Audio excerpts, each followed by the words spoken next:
In the bustling streets of Snizhina, a town in eastern Ukraine controlled by pro-Russian separatists, an unusual sight caught the attention of Associated Press journalists. Among the endless stream of military vehicles and weaponry passing through the town that day, one stood out. A Buk M1 missile launcher, a colossal piece of machinery that seemed almost out of place. As the convoy came to a brief halt, a soldier, speaking with a distinct Russian accent, approached the journalists. His message was clear: no photographs, no videos. The reporters obeyed, watching as the massive launcher rolled out of town. At the time, no one could have foreseen how significant this weapon would become in just a few hours. This is the story of MH17, where aviation, warfare, and human tragedy converged in an unforgettable moment.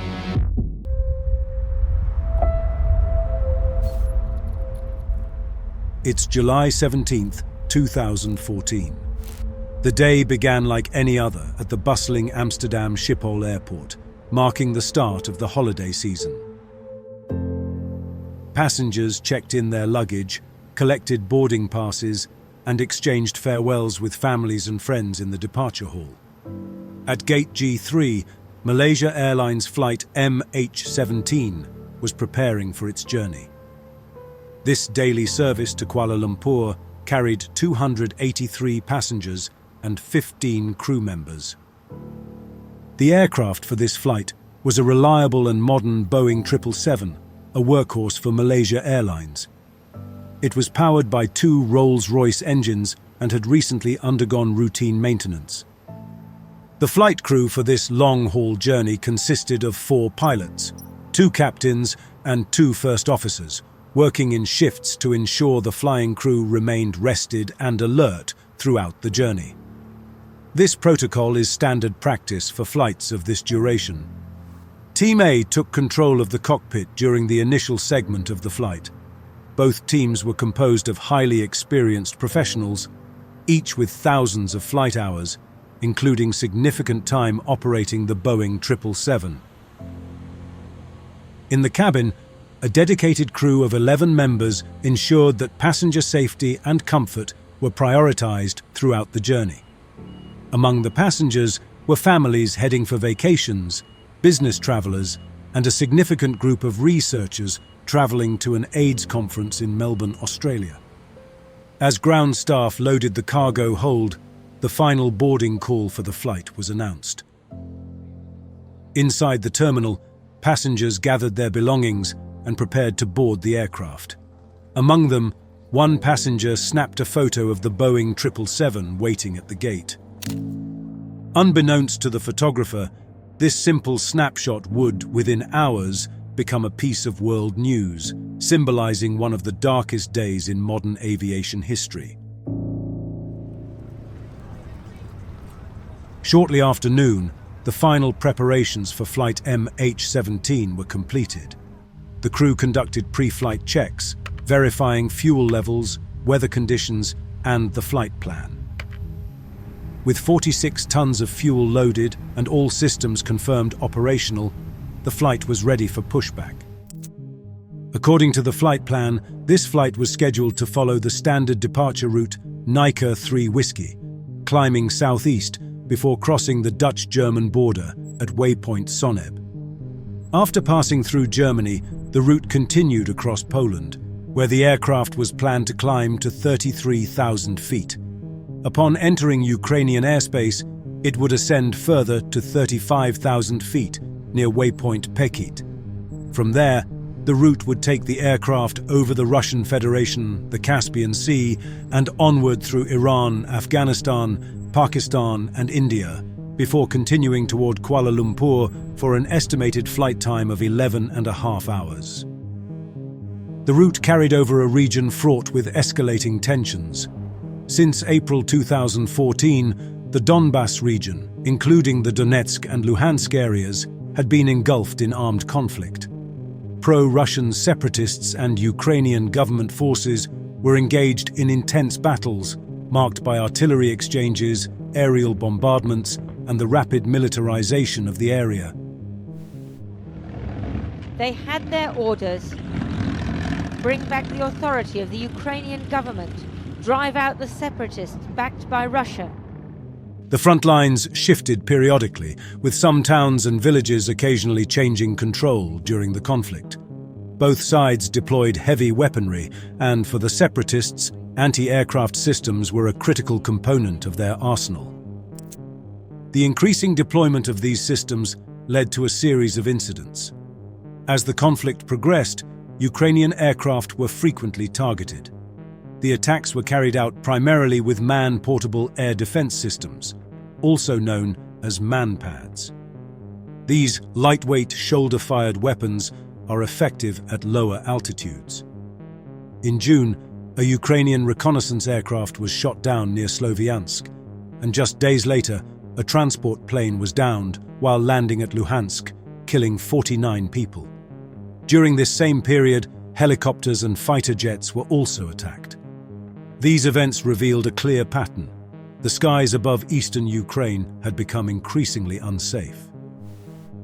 On the 14th of July, a particularly alarming incident further escalated concerns when a Ukrainian transport aircraft was shot down while flying at 6,500 meters, well above the range of typical manpads.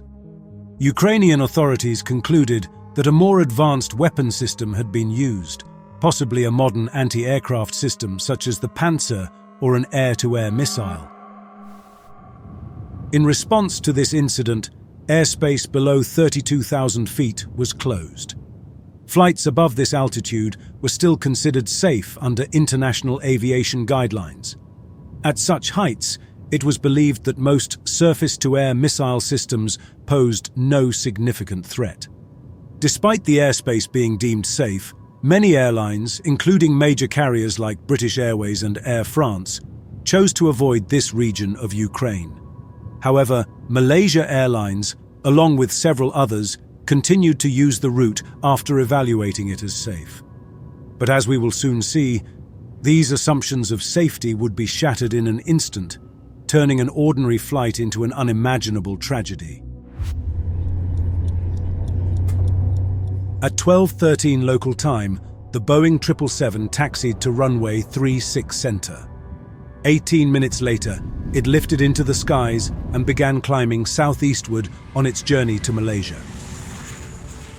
The aircraft flew north of Amsterdam, following the standard instrument departure route southeast toward Germany. It climbed to 25,000 feet before crossing the Dutch-German border, where the route continued toward Poland. The journey proceeded uneventfully in its early stages. The crew monitored the instruments, maintained communication with air traffic controllers, and received updates on weather and traffic conditions.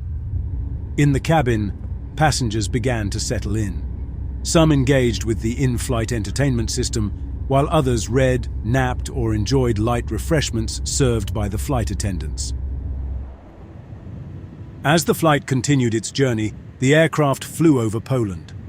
The plane maintained its southeastward course, entering Ukrainian skies near Lviv and heading toward its next waypoint over Dnipro. Below, the landscape shifted from European farmland to the vast plains of Eastern Europe. At 7 minutes to 3 in the afternoon, Dnipro radar made contact with the flight crew, requesting them to climb to 35,000 feet in accordance with their flight plan. The crew declined, opting to remain at flight level 330. While no specific reason was provided, they were likely trying to avoid turbulence at the higher altitude, a common operational decision. Air traffic control acknowledged the crew's choice. Around the same time, they identified a potential conflict with another Boeing 777, flying the same route at 33,000 feet and approaching MH17 from behind. The trailing aircraft was directed to climb to flight level 350 to maintain safe separation. Minutes later, at 3 o'clock, the crew of MH17 requested a deviation from their planned route, asking to shift 20 nautical miles north to avoid cumulonimbus clouds building along their path. Earlier weather reports for the region had warned of severe thunderstorms with large hailstones and towering cloud tops, moving north at 20 kilometers per hour. Dnipro radar granted the request, allowing the course adjustment, but instructed the crew to remain at 33,000 feet due to conflicting civilian traffic at 34,000 feet. After avoiding the bad weather, the crew began returning to their original course, aligning with the centerline of Airway Lima 980 as they headed towards their next waypoint. Meanwhile, on the ground, a Buk missile system was being set up. The system consisted of a radar unit capable of tracking targets, a command vehicle, and a missile launcher. Operatives began scanning the skies for potential threats. The intent was to target Ukrainian military aircraft operating in the region. The Buk missile system, codenamed SA-11 by NATO, is a mobile medium-range weapon system equipped with semi-active radar-guided missiles. It can detect, lock onto, and destroy high-speed aerial targets such as fighter jets, bombers, and cruise missiles, posing a severe threat to military operations. At this moment, MH17 was not alone in the skies. Several commercial aircraft flew in the same airspace, some at similar altitudes. These flights were operated by Air India, EVA Air, and Singapore Airlines. Two of these flights were heading eastbound, and one was heading westbound. All flights were under the control of Dnipro radar. The distance between flight MH17 and the nearest other aircraft was 33 kilometers. Nearing waypoint Tamak at the Russian border, air traffic controllers cleared the flight crew to proceed directly to waypoint Romeo November Delta, 45 nautical miles further southeast. The crew acknowledged this clearance, marking their final radio transmission. Unbeknownst to the pilots and passengers, the Buk system's radar had locked onto their aircraft seconds earlier. The operators likely mistook MH17 for a Ukrainian military plane, a catastrophic error. With its large radar signature, the Boeing 777 presented an easy target. At 3:20 in the afternoon, a missile was launched. The rocket streaked skyward, climbing rapidly toward 33,000 feet. The Buk missile's warhead is designed to maximize destruction through fragmentation. Upon detonation, it releases a cone of high-speed shrapnel capable of penetrating the fuselage and critical systems of aircraft. This technology ensures catastrophic damage even without a direct hit. Traveling at nearly Mach 3, the missile closed the distance to its target in seconds. Guided with precision, the warhead detonated just meters from the cockpit. The explosion was devastating. The shrapnel from the missile's warhead ripped through the fuselage, instantly destroying the cockpit and killing the flight crew. The pilots had no chance to respond. The missile struck with precision, leaving no time for action. The detonation caused the aircraft to break apart mid-air.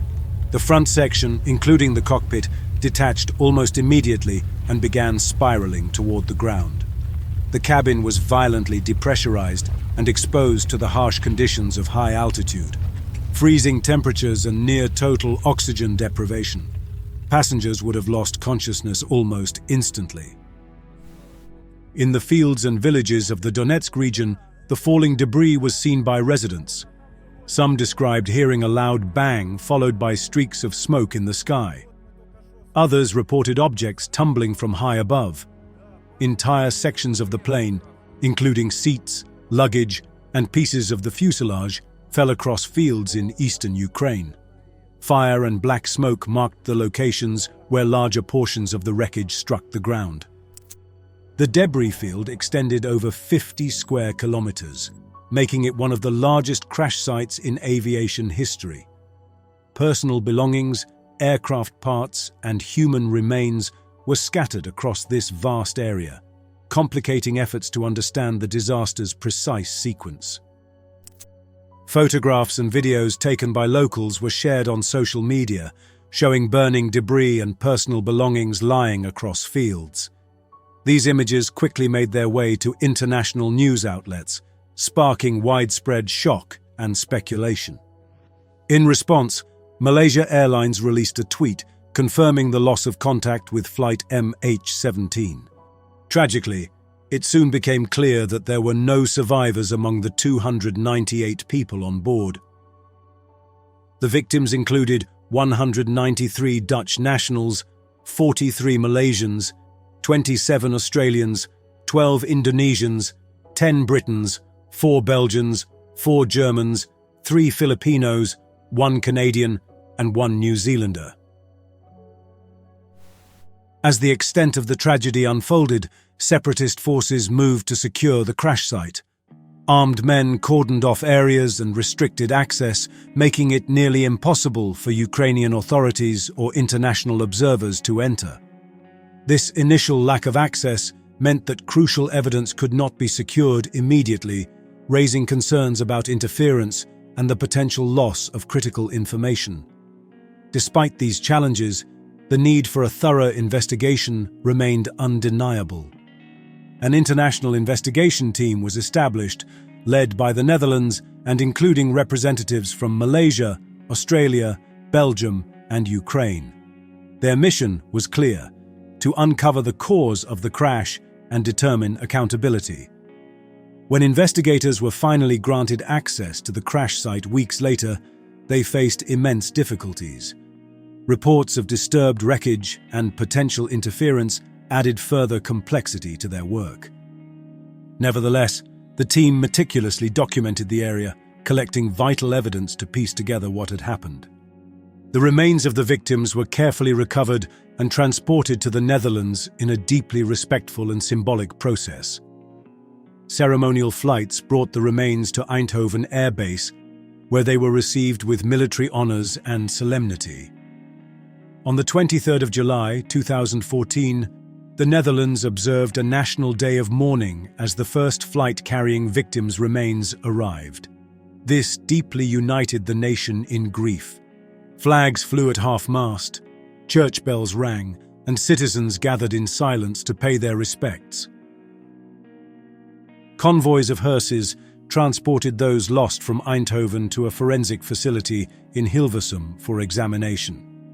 This solemn process, which took multiple days, saw long lines of hearses making their way through the Netherlands. The sight of these convoys, accompanied by supportive citizens lining the roads, became one of the tragedy's most powerful and emotional images. The identification process was carried out with great care and respect. Hundreds of experts worked tirelessly to provide answers to the families of the victims. Using dental records, rib and bone analyses, and DNA testing, they confirmed the identities of the deceased. Out of the 298 victims, 296 were ultimately identified, offering closure to nearly all the families. Alongside the transportation of the victims, parts of the wreckage were also brought to the Netherlands. In a hangar, experts began the process of reconstructing the aircraft. By piecing together fragments of the plane, including the cockpit and fuselage, they played a crucial role in uncovering exactly what had happened on that tragic day. After months of analysis, the investigation team reached an unavoidable conclusion. Malaysia Airlines flight MH17 was shot down by a Buk surface-to-air missile. Evidence of the explosion was found in the form of metal fragments embedded in the wreckage and the bodies of the crew. Further analysis uncovered additional key evidence, such as the cockpit voice recorder, which captured a sound spike lasting just 2.3 milliseconds. Signal triangulation confirmed that this sound originated outside the aircraft, moving from a position above and to the left of the cockpit, traveling from front to back. Additional evidence included larger debris recovered at the crash site and a small number of fragments found within the aircraft remains. Paint samples taken from suspected missile parts matched objects embedded in the debris, which did not originate from the aircraft itself. Furthermore, traces of explosive materials were discovered on both the missile fragments and the aircraft debris, conclusively linking the missile to the tragedy. Other possible scenarios that could have led to the aircraft's disintegration were thoroughly analyzed and ultimately dismissed based on the available evidence. To honor the victims, memorials were held in the Netherlands and around the world. In 2017, a national memorial was created in Vijfhuizen, near Schiphol Airport, featuring 298 trees, one for each life lost. Families of the victims found comfort in this memorial, which became a lasting place of remembrance. In 2020, a criminal trial began in the Netherlands, charging 4 suspects for their role in the downing of MH17. The trial revealed painful details, bringing the loss of 298 lives back into focus as testimonies and evidence were presented. While charges were filed, the question remains whether true justice can be achieved. This tragedy had a lasting impact on aviation safety. New protocols and guidelines were introduced to improve the safety of flights over conflict zones.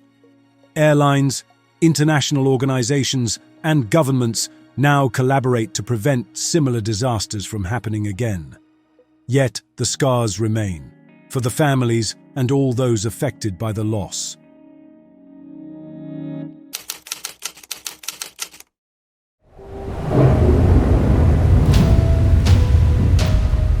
Indonesia AirAsia Flight 8501, carrying 156 passengers, is cruising high above the Java Sea when the aircraft is suddenly rolling sharply to the left.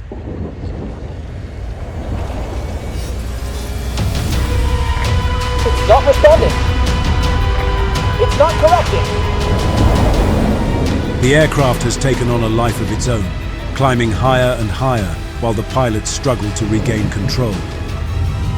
Then, inexplicably, they start to drop altitude. The aircraft is plummeting from the sky, speeding toward the Java Sea below. It seems the pilots cannot do anything to save their aircraft. This story is about human error, training deficiencies, and miscommunication. This is the story of Indonesia AirAsia Flight 8501.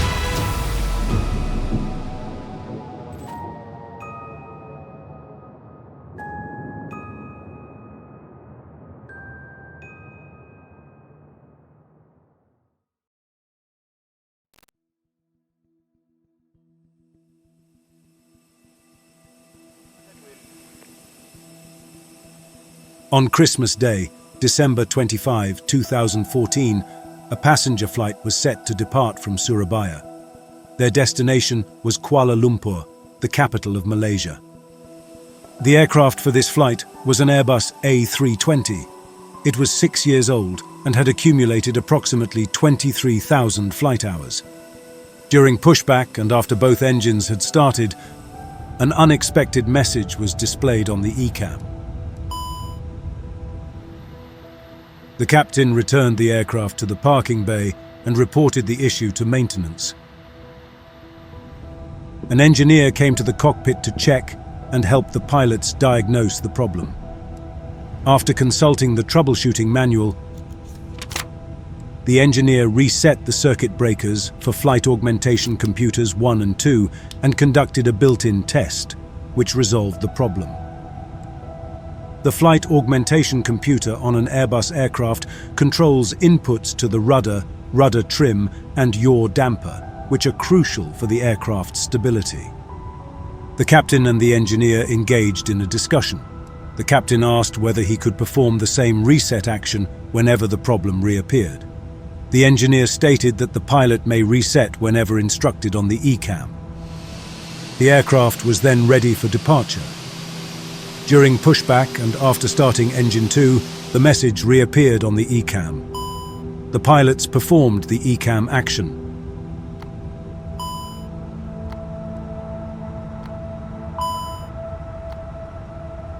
However, the problem still existed.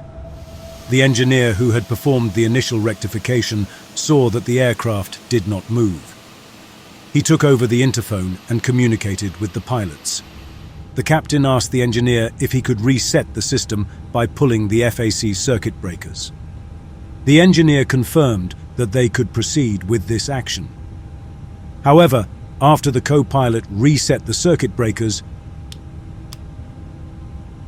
the problem still persisted, leading the engineer to advise the pilots to return the aircraft to the gate, disembark the passengers, and wait in the terminal building since the rectification might take a long time. The engineer consulted the troubleshooting manual, which recommended replacing Flight Augmentation Computer 2. Upon realizing that no spare was available at the Surabaya maintenance store, the engineer obtained a replacement from another aircraft undergoing maintenance. After installing the new FAC-2, the engineer requested the pilots to start both engines to verify functionality following the power interruption. After both engines started, the problem did not reappear. The captain was satisfied with the rectification and advised that they were ready to depart. The aircraft then flew from Surabaya to Kuala Lumpur and returned without further problems.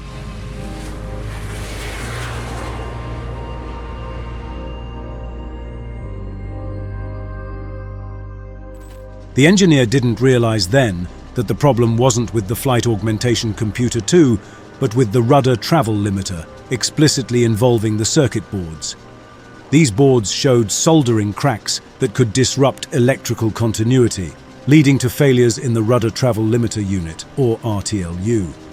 These cracks likely resulted from thermal cycling associated with changes between powered and non-powered conditions and transitions between ground and flight states.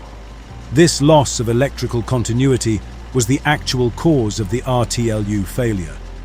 Despite the engineer's efforts and the replacement of Flight Augmentation Computer 2, the underlying issue with the rudder travel limiter went unresolved, setting the stage for potential catastrophic consequences.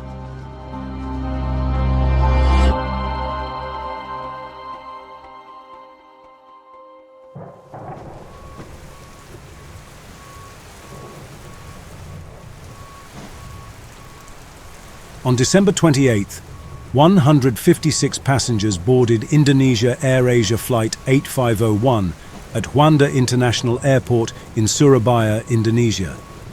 The same Airbus A320, on which the Flight Augmentation Computer 2 had been replaced 3 days prior, was piloted by the same captain, though accompanied by a different first officer this time.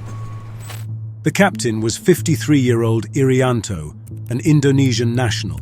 He began his aviation career in the Indonesian Air Force at a young age and spent a decade piloting F-5 and F-16 fighter jets.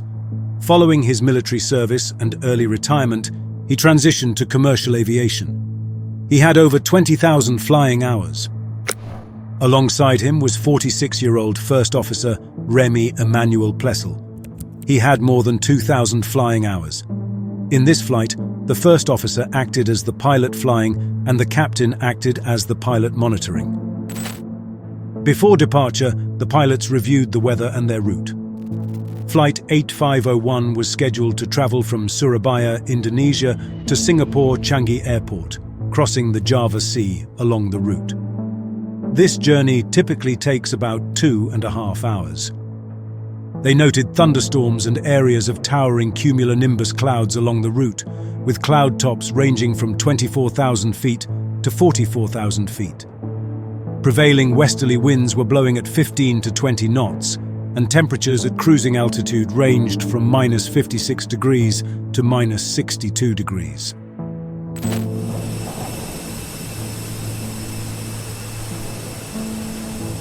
Flight 8501 was ready for takeoff.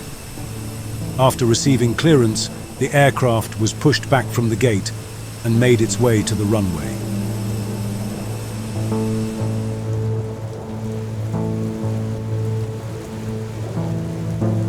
A few moments later, at 5:35 a.m. local time, the aircraft took off, beginning its climb.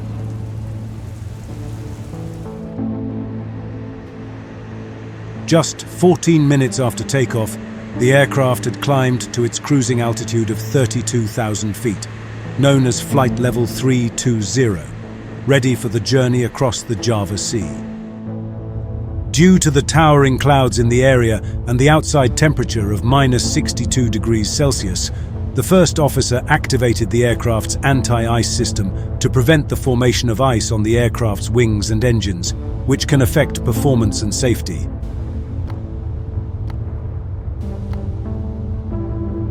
Concurrently, the flight attendant announced to the passengers to return to their seats and fasten their seatbelts due to the weather conditions and the possibility of encountering turbulence during the flight. Barely 30 minutes into the flight and cruising at an altitude of 32,000 feet, the master caution light was triggered, accompanied by an advisory message on the ECAM. The captain recognized this alert because he had encountered it multiple times 3 days prior. However, this time, it didn't occur during taxiing. Instead, it occurred during the flight, flying high above the Java Sea. The first officer read and performed the ECAM action to set both flight augmentation computers' push buttons to off and then to on.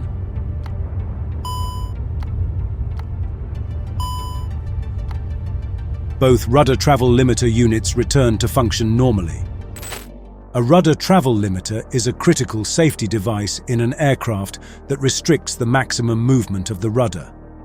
The rudder is a primary control surface located at the tail of an aircraft, and it helps to control the yaw. At lower speeds, the rudder travel limiter allows for greater rudder movement to facilitate sharp turns. At higher speeds, it restricts rudder deflection that could compromise the aircraft's structural integrity and stability. With the fault resolved, the crew's attention shifted from the ECAM to the onboard weather radar. They noticed a large storm looming in the distance. The captain requested a deviation of 15 miles to the left of the track to avoid the weather, which was approved. The aircraft then altered its course to a heading of 310 degrees. Thunderstorms pose the most significant risk to aircraft among all weather conditions. They often contain hail, heavy rainfall, lightning, ice, strong winds, and supercooled water droplets, potentially damaging an aircraft under extreme circumstances. Pilots make every effort to steer clear of thunderstorms whenever feasible to ensure the safety of the flight. Shortly after, a second failure occurred on both rudder travel limiter units, signaling with a chime and the illumination of the master caution light. Once again, the same message appeared on the ECAM. The pilots promptly repeated the ECAM action, and both rudder travel limiter units resumed normal function. The pilots contacted air traffic control in Jakarta, informing them that the flight had turned left off its planned route to avoid the bad weather conditions. This update was acknowledged and tracked on the radar screen by the controller. The controller then instructed the pilots to report once they had cleared the weather. Shortly afterward, the pilots requested to climb to 38,000 feet if possible, to which they were advised to stand by. Regrettably, this marked the final radio communication.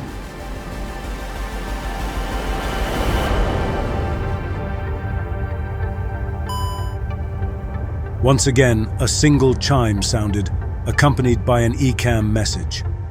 This marked the third failure of both rudder travel limiter units during this flight. Following the ECAM procedures, the pilots took action, and the system returned to normal function. But 2 minutes later, the master caution light illuminated again, and the same message appeared on the ECAM. This was now the fourth occurrence, and the captain pondered what else he could do instead of repeating the same action for the fourth time, which seemed to yield no results. Then, something struck his memory. The captain had seen the engineer reset the FAC circuit breakers on the ground to eliminate this problem. He even asked the engineer whether he could perform the same reset action whenever the problem reappeared. But this time, they weren't on the ground where a maintenance technician could help them. This time, they were flying high above the Java Sea. In the Airbus A320 Quick Reference Handbook, the chapter titled Computer Reset states that In flight, as a general rule, the crew must restrict computer resets to those listed in the table. Before taking action on other computers, the flight crew must consider and fully understand the consequences. Having experienced witnessing and performing flight augmentation computer circuit breaker resets, the captain might assume he fully understands the consequences. Notably, the FAC circuit breakers were not included in the table of the Quick Reference Handbook, and the consequences of resetting them in flight are not described in Airbus documents.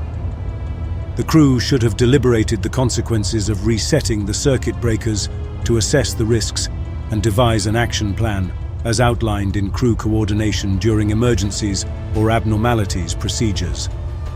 However, the captain deviates from this protocol, and merely 54 seconds after the fourth master caution warning appears, he resets the circuit breakers.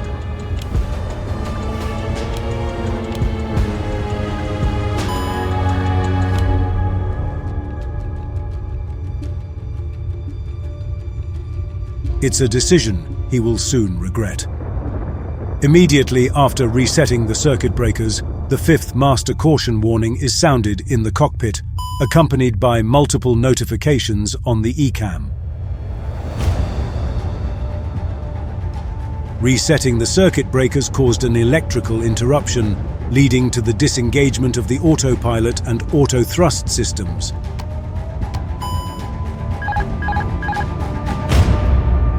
And the control logic transitioned from normal law to alternate law. This means the aircraft had lost several computerized protections designed to maintain it within safe operational limits. In addition, the rudder deflected 2 degrees to the left, causing the aircraft to roll up to a 54-degree angle of bank.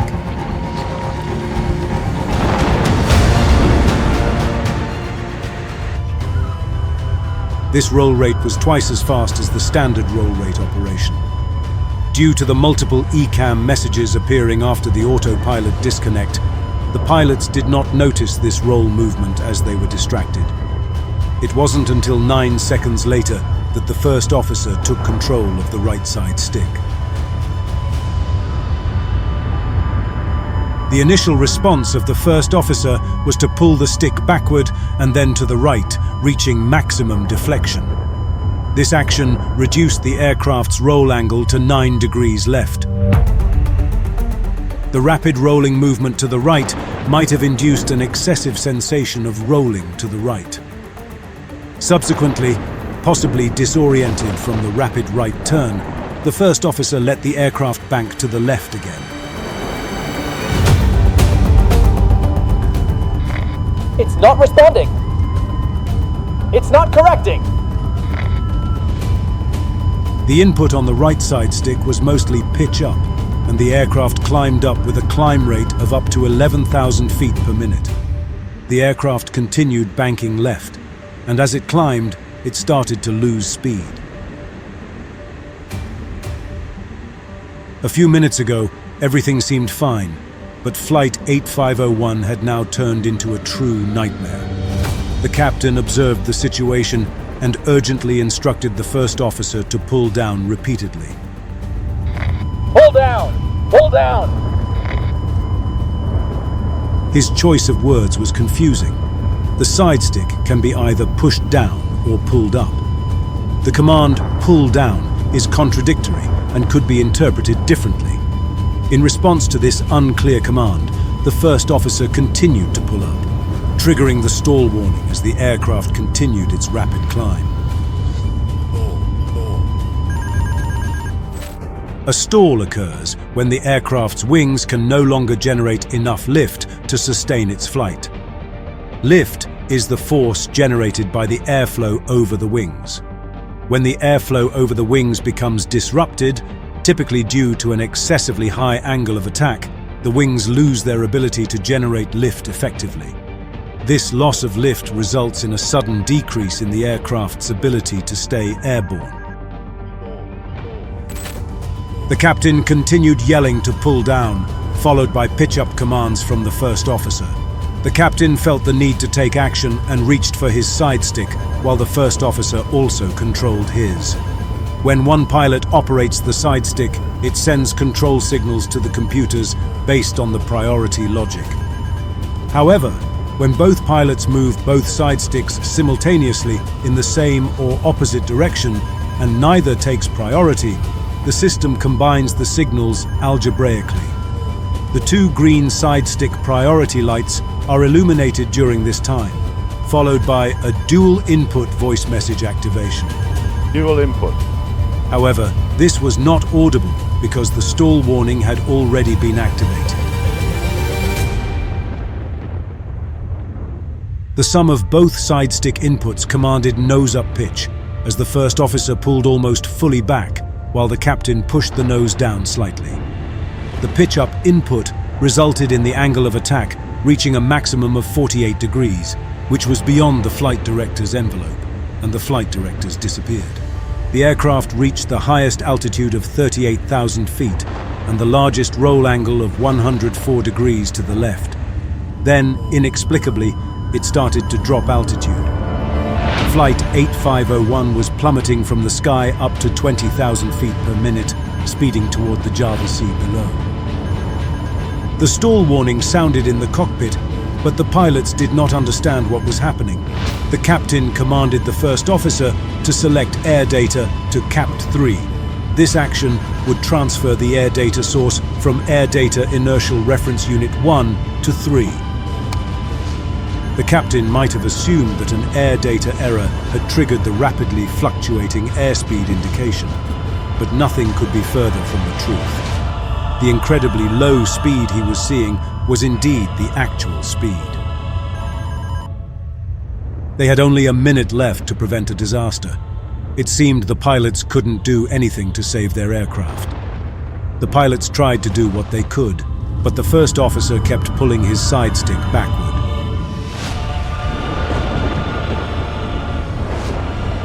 This action prevented the aircraft from recovering from the stall, and the aircraft continued to fall.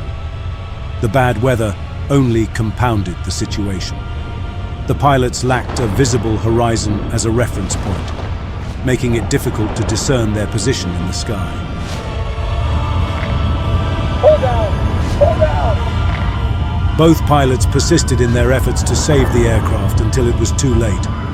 At 20 minutes past 6 that morning, the aircraft crashed into the Java Sea, disintegrating upon impact and sinking to the seabed.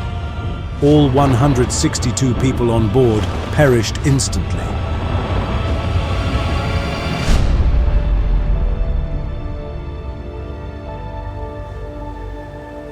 Shortly after the aircraft was confirmed missing, a search operation was launched.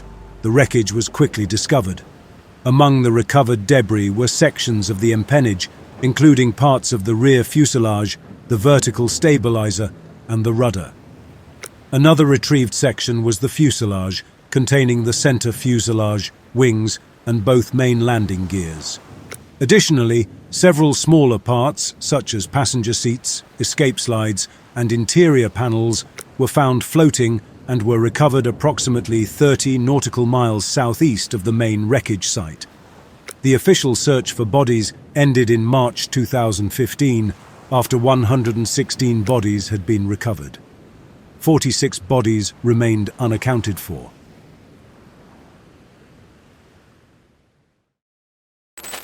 The investigation concluded that several factors contributed to this accident. The cracking of a solder joint in both channels A and B of the electronic modules of the rudder travel limiter units resulted in a loss of electrical continuity. This resulted in unresolved repetitive ECAM messages occurring at shorter intervals. Following the fourth fault, the captain reset the FAC circuit breakers, causing an electrical interruption to the flight augmentation computers. The interruption led to the autopilot disengaging and the flight control logic transitioning from normal law to alternate law. Consequently, the rudder deflected 2 degrees to the left, causing the aircraft to roll up to a 54-degree angle of bank. Subsequent actions by the flight crew, combined with the aircraft being in alternate law, resulted in the inability to control the aircraft within the standard flight envelope. Ultimately, this led to the aircraft entering a prolonged stall condition that exceeded the capability of the flight crew to recover. An angle of attack of 40 degrees was beyond the competency of any airline pilot training, as they had never been trained for or experienced such a scenario.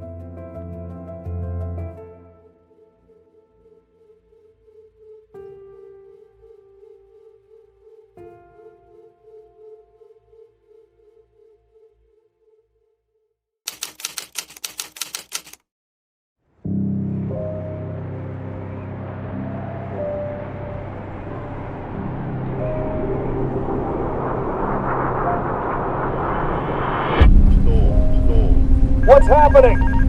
I don't know what's happening. We're losing control of the aircraft here. We lost all control of the aircraft.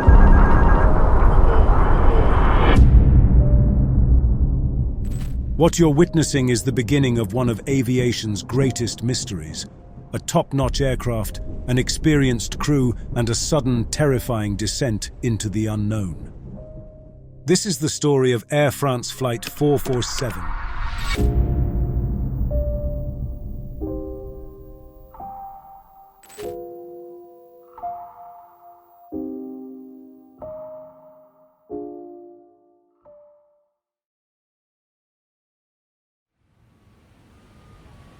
On May 31, 2009, around 8 p.m. local time, Air France Flight 447 was pushed back from the gate at Rio de Janeiro International Airport in Brazil with destination Paris, France. The route from Rio de Janeiro to Paris crosses the Atlantic Ocean. Starting in Brazil, it travels over the northern Atlantic, approaching the mainland of Europe before landing in Paris. This flight typically takes about 12 hours. The aircraft involved was an Airbus A330-200, the newest in Air France's fleet. It underwent a major overhaul in April 2009 and had accumulated about 19,000 flying hours at the time of the incident. 2 General Electric CF6 engines powered the aircraft, with no documented issues. On board were 216 passengers of nearly 30 nationalities. The majority of passengers were French, Brazilian, or German citizens. The passengers included business and holiday travelers. This aircraft is designed for 2 pilots. However, the 13-hour duty time for the Rio to Paris route exceeds the 10 hours permitted before a break is required, according to Air France's procedures. This duty time includes flight duration and pre-flight preparation. To comply, Flight 447 was crewed by 3 pilots. The captain, 58-year-old Marc Dubois. He had almost 11,000 flying hours, of which more than 6,000 were as a captain, including 1,700 hours on the Airbus A330. The relief first officer, co-pilot in the left seat, 37-year-old David Robert. He had more than 6,000 flying hours, 4,500 hours were on this specific aircraft type. And the first officer, the co-pilot in the right seat, was 32-year-old Pierre-Cédric Bonin. He had almost 3,000 flight hours, with 807 of those hours on this aircraft type. At 8:30 local time, the Airbus took off. The takeoff proceeded normally, as expected for a fully loaded aircraft, following the standard protocols for their climb and setting the course for their transatlantic journey.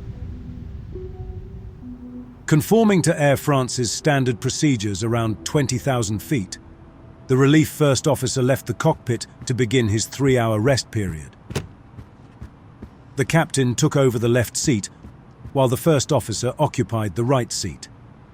A few moments later, the flight reached its cruising altitude of flight level 350. The first couple of hours of the flight were largely routine and uneventful. At 1:35 a.m., the flight entered oceanic airspace over the Atlantic Ocean, northeast of the South American continent. During that time of year, the Mid-Atlantic region was known for its typical weather patterns, characterized by a broad band of thunderstorms stretching across the intertropical convergence zone. This region is a band of low pressure around the Earth that generally lies near the equator.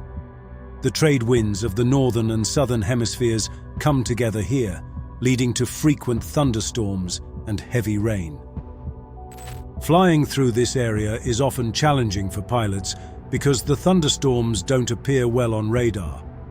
Additionally, these storms don't have as much lightning as storms in other places, which can make them seem less severe than they are, especially at night.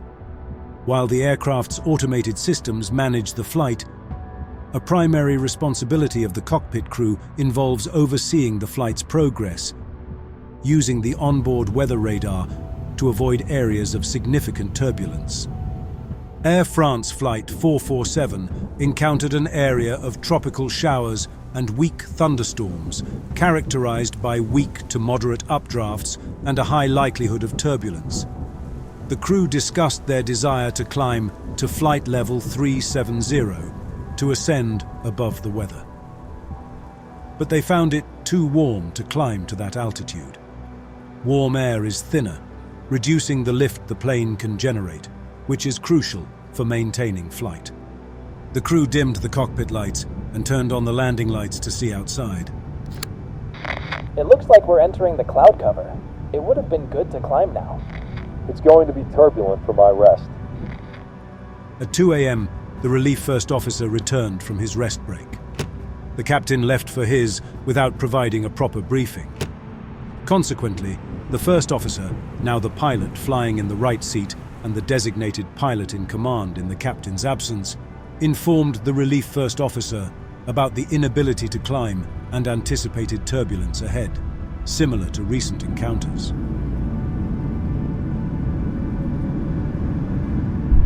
6 minutes later, the two first officers notified the cabin crew of the upcoming turbulence expected in 2 minutes. The turbulence ahead turned out to be moderate. Despite having the autopilot engaged, the bank angle fluctuated between roughly 3 degrees to the right and 5 degrees to the left. The first officer adjusted the radar gain setting to increase its sensitivity and suggested a deviation to the left.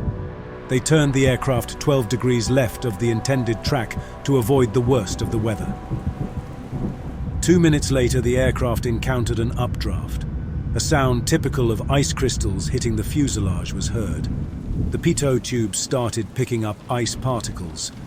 Normally, this would not be a problem, but if the concentration of crystals is high enough, they can clog them, faster than the built-in heaters can melt them. The A330 has 3 Pitot tubes, one each for the captain, the first officer, and the standby instruments. Each Pitot tube measures the pressure of the oncoming air, which is then compared to the static pressure to derive the plane's airspeed. This data in turn is used to calculate a number of other parameters, including Mach number, vertical speed, and altitude, which are all displayed instantaneously to the pilots. But if ice crystals clog the Pitot tubes, air cannot enter them, causing the measured pressure to drop, which in turn causes a decrease in indicated airspeed. On Flight 447, as all 3 Pitot tubes filled up with ice, the airspeed readings quickly became invalid and fell from 275 to 139 knots. This started a chain reaction of problems. The autopilot disconnected and the flight director bars disappeared. The aircraft's flight control law changed from normal to alternate 2, leading to the shutdown of many built-in protections, such as angle of attack, overspeed, and bank angle protection. Therefore, the aircraft became more sensitive to roll inputs. I have the controls.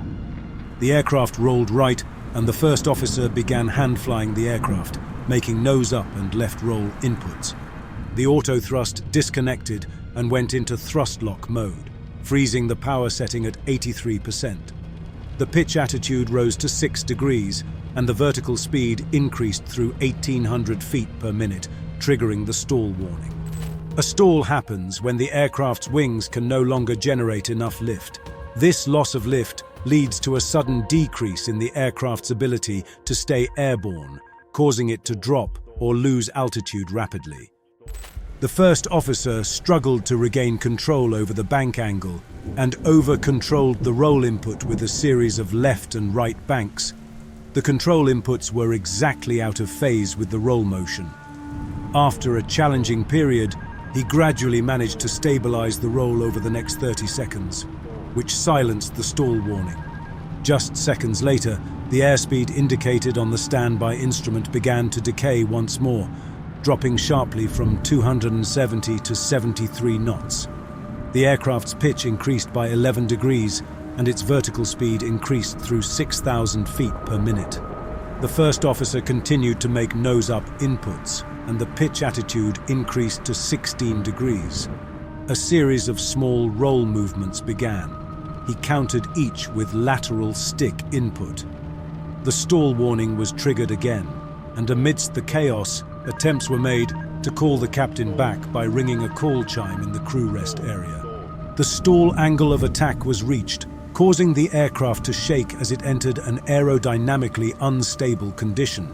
Thrust was increased to toga. The first officer continued to make nose-up inputs, resulting in the aircraft maintaining a shallow climb. Above all, try to touch the lateral controls as little as possible. The rolling continued, and the first officer inputs increased, using up to full left and right stick inputs to counteract them. The ice blocking the Pitot tubes had melted, and all three airspeed indicators displayed the correct readings of around 180 knots. It became clear that they were flying too slowly for this flight level, as the normal airspeed for their flying altitude was about 260 knots.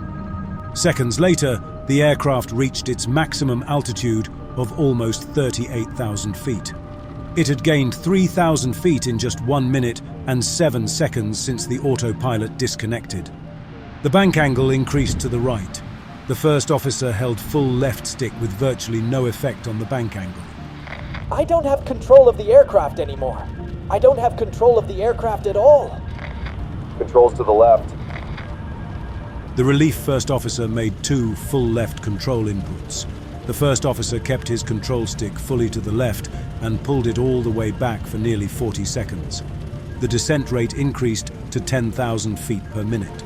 The pitch attitude fluctuated between about 10 degrees and 16 degrees nose up. 2 minutes after the autopilot disconnected, the captain entered the cockpit. The indicated airspeeds dropped below 60 knots, which made the angle of attack sensors invalid and silenced the stall warning. As the speeds fell below 30 knots, a red SPD flag replaced the airspeed indication. Despite the first officer his side stick being full left in an attempt to control it, the aircraft was tilted to the right, with bank angles fluctuating up to 45 degrees. What are you doing? What's happening? I don't know what's happening! We're losing control of the aircraft here. We lost all control of the aircraft. The pitch attitude porpoised from 8 degrees to 15 degrees nose up. The thrust levers were moved to idle, and the nose pitched down. Each time the nose pitched down, the angle of attack reduced slightly. The airspeed indication reappeared, and the stall warning reactivated. I have the impression that we have some crazy speed. The first officer deployed the speed brakes, causing the nose to pitch up level with the horizon. The relief first officer told him not to extend the speed brakes, and they were retracted. As a result, the nose returned to 8 degrees below the horizon before pitching up again. The aircraft continued to descend with vertical speeds between 10,000 and 15,000 feet per minute. The thrust levers were moved to the climb power setting, and for the first time in a minute, the aircraft's wings briefly became level, indicating a straight flight path. However, this was only temporary, as the aircraft continued to sway left and right, prompting the first officer to make significant movements with the side stick to counteract each roll movement and stabilize the aircraft. As the aircraft descended through 20,000 feet, the thrust levers were moved from the climb detent to toga. Shortly after, the aircraft began to roll to the right. Full left side stick input was applied once again and held steady for 20 seconds. We're there, we're passing level 100. They had already descended 28,000 feet at that time. Wait, I have the controls. The relief first officer made a left input for about 7 seconds, but the first officer never released his side stick. You will input. What is? You How will come we're input. continuing to go down You will now? input. The relief first officer instructed the captain to see if a reset of the flight control computers could help. The captain remarked that it would not do anything, but he reset primary and secondary flight control computers anyway. 9,000 feet! Climb, climb, climb, climb! I've been at max nose up for a while. No, don't climb. So go down. The relief first officer pushed his own stick forward while the thrust levers were pulled back to climb power. The first officer, however, continued to pull back and dual input sounded again. So give me the controls. The controls to me. Controls to me. Go ahead, you have the controls. The relief first officer lowered the nose to 7 degrees below the horizon. The airspeeds and stall warning were displayed once more. 7 seconds later, despite the relief first officer saying he had the controls, the first officer began to pull back on the side stick again. Dual input was announced, and the aircraft started to pitch up. Watch out. You're pitching up. I'm pitching up. I'm pitching up. The thrust levers were pulled back to idle for 2 seconds, and the nose pitched up to 16 degrees. You're pitching up. Well, we need to. We are at 4,000 feet. Seconds later, as the aircraft reached 2,500 feet, the ground proximity warning sounded in the cockpit. Go on, pull. Pull up, pull up, pull up. The thrust levers were moved to toga, and both pilots applied a nose-up command as the aircraft pitched up towards 16 degrees again. Then, the first officer pushed the takeover button on his side stick, cutting out the relief first officer's commands.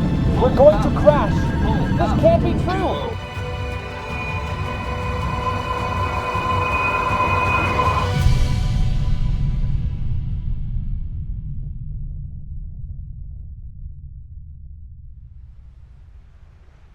The aircraft dropped from 38,000 feet to sea level in just 3 minutes and 30 seconds.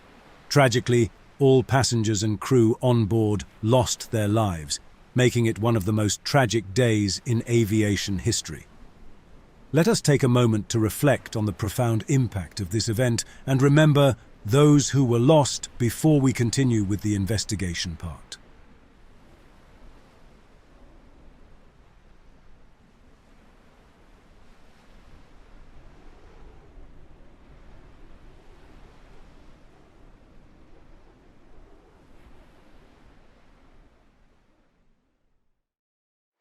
Shortly after 4 in the morning, when the flight had failed to contact air traffic control in either Senegal or Cape Verde, the controller in Senegal attempted to contact the aircraft. Despite his attempts, he received no response. Brazil and Senegal alerted rescue services, initiating the search for the aircraft. However, the challenge was that Air France Flight 447 had seemingly disappeared in a region lacking radar coverage, with no possibility of witnesses and with inconsistent radio communication. 2 days later, a Brazilian plane spotted what appeared to be an oil slick and light floating debris. A couple of days afterward, search teams discovered 2 bodies, along with personal belongings. The final resting place of Flight 447 was discovered on April 3, 2011, at a depth of almost 4,000 meters. By May 10th, both black boxes had been found and were sent for analysis by the BEA, France's air safety agency. In July 2012, the BEA published the final report on this accident. The investigation unveiled a temporary discrepancy in the measured speeds, likely triggered by the obstruction of the Pitot probes due to ice crystals. As a result, the autopilot disconnected, and the flight control mode transitioned to alternate law. This action deactivated several built-in protections, such as angle of attack, overspeed, and bank angle protection. Consequently, the aircraft became more responsive to roll inputs. As outlined in the associated procedure, the pilots were expected to swiftly diagnose and address the issue with preventive measures on pitch, attitude, and thrust. However, the failure unexpectedly occurred during cruise flight, surprising the pilots. This resulted in excessive roll handling inputs and a sudden nose-up maneuver.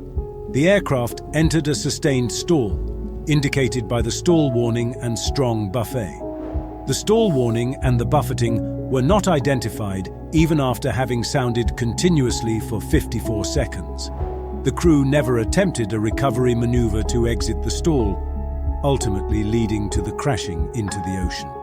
The fact that they never made a recovery maneuver was likely a result of a lack of specific training, although it met regulatory standards. Manual aircraft handling cannot be improvised. It necessitates precise and measured inputs on the flight controls. Examination of their last training records and check rides made it clear that the co-pilots had not been trained for manual aircraft handling of approach to stall and stall recovery at high altitude. On the basis of the findings from the investigation, the BEA issued several recommendations, including the following: reviewing check and training programs to ensure they include mandatory exercises. Focus on setting up specific and regular drills for manual aircraft handling during stall approaches and recovery, even at high altitude. Furthermore, aircrafts undertaking public transport flights with passengers must be equipped with an image recorder that allows for observation of the entire instrument panel. In addition, several other recommendations were proposed, such as suggestions for the flight recorders, the Pitot probes, better task sharing in case of augmented crews, and the installation of an angle of attack indicator. In conclusion, it is evident that no single interpretation fully explains the actions of the crew. In the meantime, it would be beneficial, even for non-pilots, to reflect on the events of Air France Flight 447. Let's prioritize learning from others to ensure safer skies for everyone. If you found this video interesting, please consider leaving a like, dropping a comment, and subscribing to the channel for more content like this.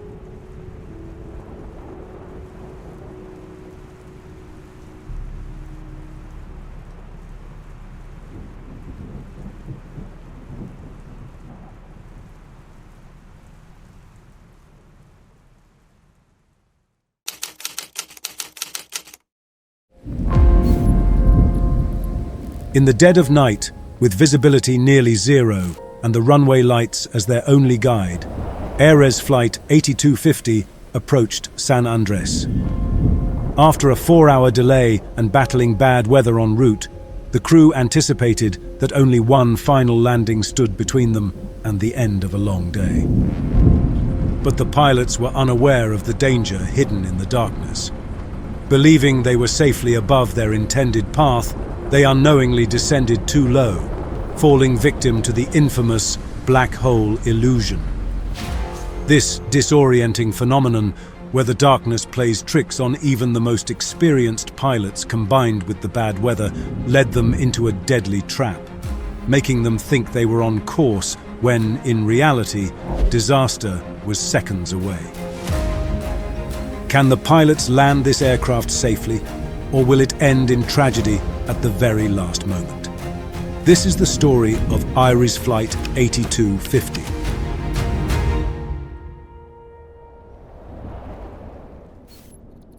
On the early morning of August 16, 2010, AirAsia Flight 8250, a Boeing 737-700 registered as HK4682, was preparing for a scheduled domestic passenger flight from Bogotá to San Andres Island, Colombia. Initially, the flight was scheduled to depart on August 15th at 9:29 p.m. However, a delay message was sent, revising the estimated departure time to 10:50 p.m., and later, another delay pushed the departure to 11:45 p.m. After a long wait, 125 passengers, a mix of tourists and locals, boarded the aircraft. The passengers included Colombian nationals and individuals from the United States, France, Brazil, Costa Rica, and Germany. The crew for this flight consisted of 4 cabin crew members and 2 pilots. Captain Wilson Gutierrez, an experienced pilot with over 7,600 flight hours, primarily on turboprop aircraft, had recently transitioned to the Boeing 737 and was serving as the pilot flying for this journey. First Officer Camilo Galvan, who had around 1,900 flight hours, was his co-pilot and served as the pilot monitoring. At 11:25 p.m., the flight crew contacted El Dorado ground control, confirming the new estimated departure time. The ground controller cleared the flight for its journey to San Andres, and the pilots acknowledged this. With the engines started, the flight crew called back to ground control to request taxi instructions to runway 31 right. A few minutes later, the aircraft was pushed back from the gate and began its taxi towards the runway, where it waited for clearance to take off. At 7 minutes past 12 a.m. local time, more than 3 hours behind schedule, Flight 8250 took off from El Dorado International Airport, marking the start of a new day. The aircraft climbed steadily towards its cruising altitude, and the initial phase of the flight was uneventful. The pilots maintained regular communication with air traffic control, passing through different control zones without issue. The atmosphere on board was typical of a night flight, with passengers settling in, some preparing to sleep, and others engaging in light conversation. The flight from Bogotá to San Andres typically takes about an hour and 40 minutes. The route crosses the Andes Mountains and the Colombian Plains before reaching the Caribbean Sea. The final approach involves a descent over the ocean towards San Andres Island. At 1 a.m. local time, about 45 minutes before landing, the captain conducted the approach briefing with the first officer. During the briefing, they reviewed all critical aspects of the approach, including the weather conditions, planned route, landing runway, navigation aids, altitudes, and any potential issues that might arise. Following the briefing, the captain programmed the Giga 3 Alpha arrival and the VOR Zulu approach for runway 06 at San Andres Airport into the aircraft's flight management system. San Andres Airport is known for its single runway, which is 2,380 meters long and 36 meters wide. The approach to runway 06 is particularly challenging due to the surrounding terrain, and a nighttime approach to the island can be especially tricky, with no visible difference between land and water and only the runway lights as a visual reference. The airport has various landing systems, including a VOR DME system. This navigation procedure uses the VOR or VHF omnidirectional range beacon and DME, the distance measuring equipment, to guide the aircraft. The VOR emits signals to help pilots determine their position, while the DME provides distance readings to ensure proper altitude adjustments during descent. After completing the approach briefing and noting the worsening weather conditions discussed, Captain Gutierrez requested a deviation of 8 to 10 miles to the right to avoid the worst of the storm. For the next 20 minutes, the flight proceeded without any notable events.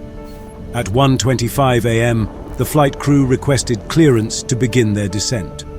Panama Control initially approved a descent to 20,000 feet, but soon adjusted this, limiting the descent to 24,000 feet. Concerned by the worsening weather, which was evident on the radar, the captain requested an updated weather report.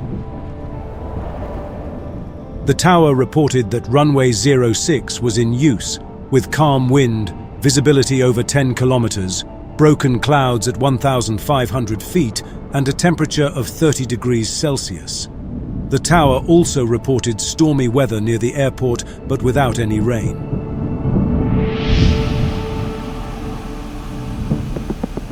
At 48 miles from San Andres, Panama Control cleared the aircraft to descend further and handed them over to San Andres Control. As they continued their descent, the weather significantly worsened, leading to increased turbulence and growing concern among the passengers. The flight attendants reassured the passengers that the weather would soon improve. Meanwhile, the pilots requested direct routing to the Giga waypoint from San Andres and were cleared to proceed, descending further to 3,000 feet for the VOR Zulu approach to runway 06.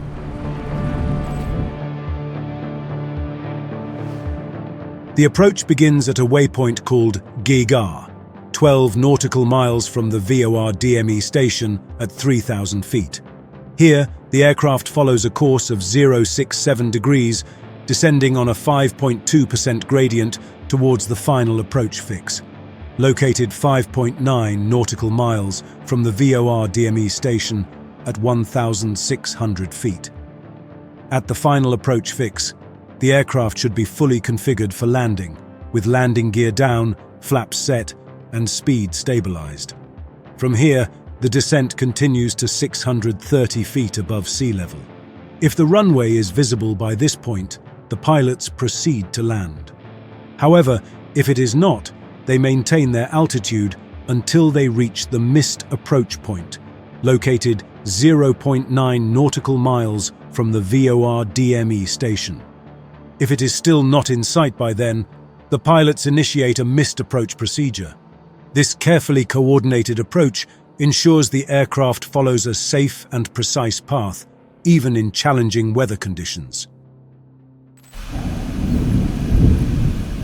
At 1:40 a.m., just minutes before landing, the first officer lowered the landing gear, reactivated the auto throttle, and adjusted the flaps in preparation for landing.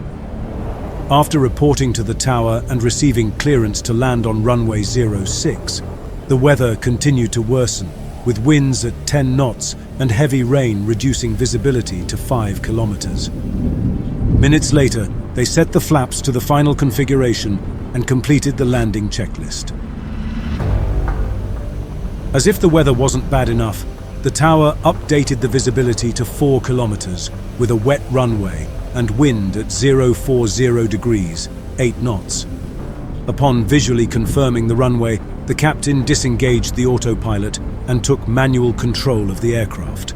However, due to the poor visibility and minimal visual references, the pilots mistakenly believed they were higher than they were, leading them to fly too low on the approach.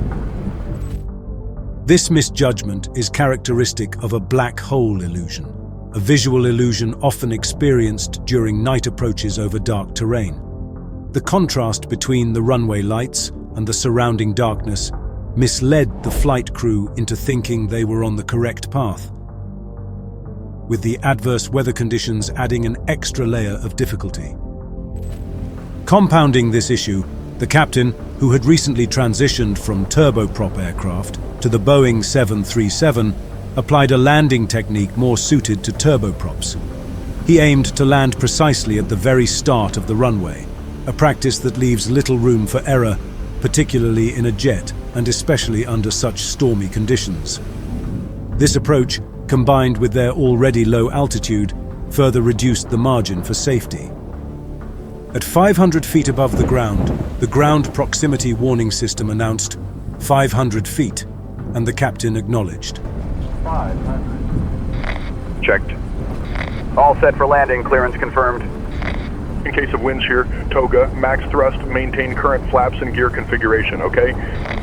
Roger, flaps and landing gear in the same configuration. As the aircraft continued its descent, the weather conditions worsened even further. The captain requested intermittent mode for the windshield wipers, which the first officer activated. They faced severe turbulence and rapidly changing visibility. Despite these challenges, they continued with the landing attempt. However, the aircraft flew too low, making a normal landing seem unlikely. The ground proximity warning system issued alerts indicating dangerously low altitude. These warnings were critical, signaling the need for immediate corrective action, but they did not respond adequately. 100. Watch out! 50, 40, 30. Pull up, Captain!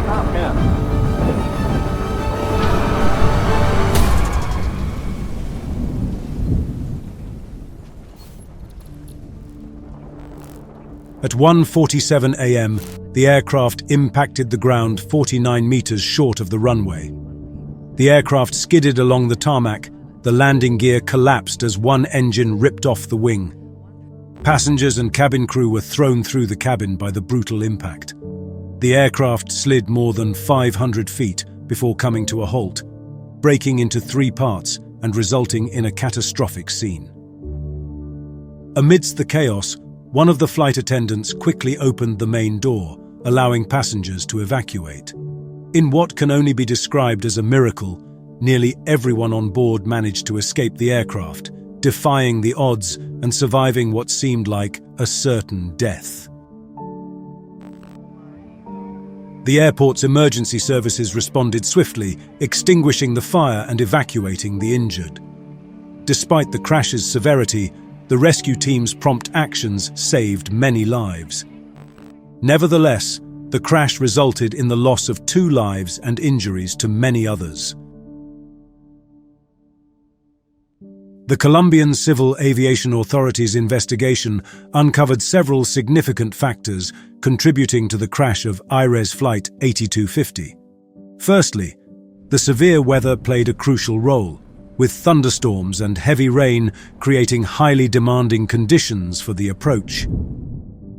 Analysis of the flight data recorder showed the aircraft consistently flew 50 to 300 feet below the glide slope indicated by the precision approach path indicators. This was partly due to a judgment error, as the crew mistakenly believed they were higher than they were.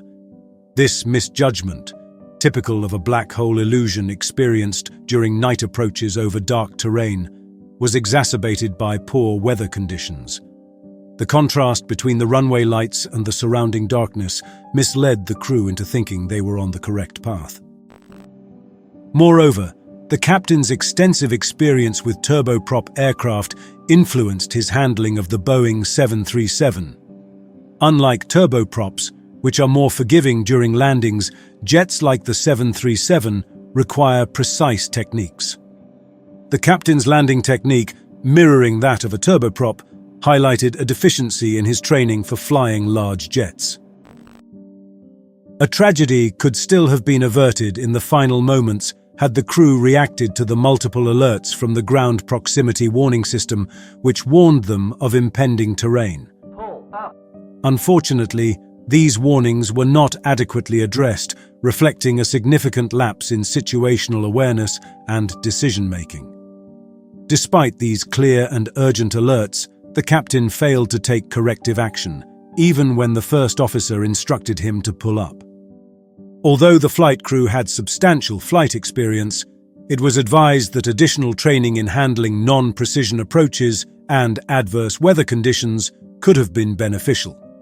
The report recommended enhanced simulator training to replicate challenging scenarios, emphasizing the importance of strict adherence to approach procedures and the effective use of available technology. In response to these findings, the Colombian Civil Aviation Authority and AirAsia implemented several safety measures. These included revising training programs to focus on non-precision approaches and adverse weather operations, updating standard operating procedures, and enhancing flight simulators to replicate challenging approach scenarios.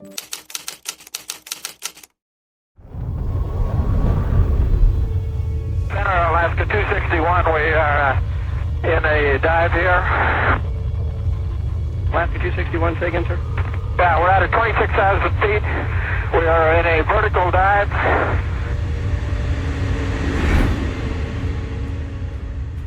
Alaska Airlines Flight 261 is falling from the sky. Both pilots exert all their strength to pull back on the control columns, fighting to level the aircraft as it's rapidly losing altitude. Screams echo through the cabin as the aircraft dives towards the ocean. Passengers experience intense G-forces, and loose objects fly upwards, hitting the ceiling. After descending approximately 7,000 feet in just 80 seconds, the crew manages to arrest the rapid descent, leveling the aircraft at around 24,000 feet. However, the problem that caused the dive is far from resolved, and another freefall looms. The situation is dire, with the crew physically exhausted and the aircraft barely controllable. Can the pilots prevent another dive toward the Pacific Ocean and manage to land the aircraft safely? This is the story of Alaska Airlines Flight 261.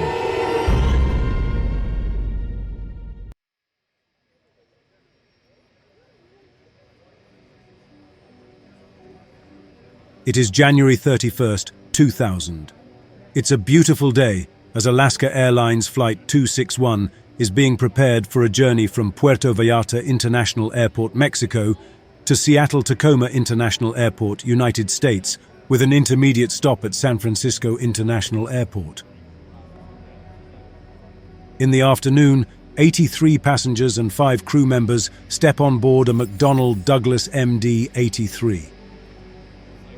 The aircraft, manufactured in 1992 and delivered new the same year, is a longer-range version of the original MD-80. It features higher weight allowances, increased fuel capacity, and more powerful Pratt & Whitney engines.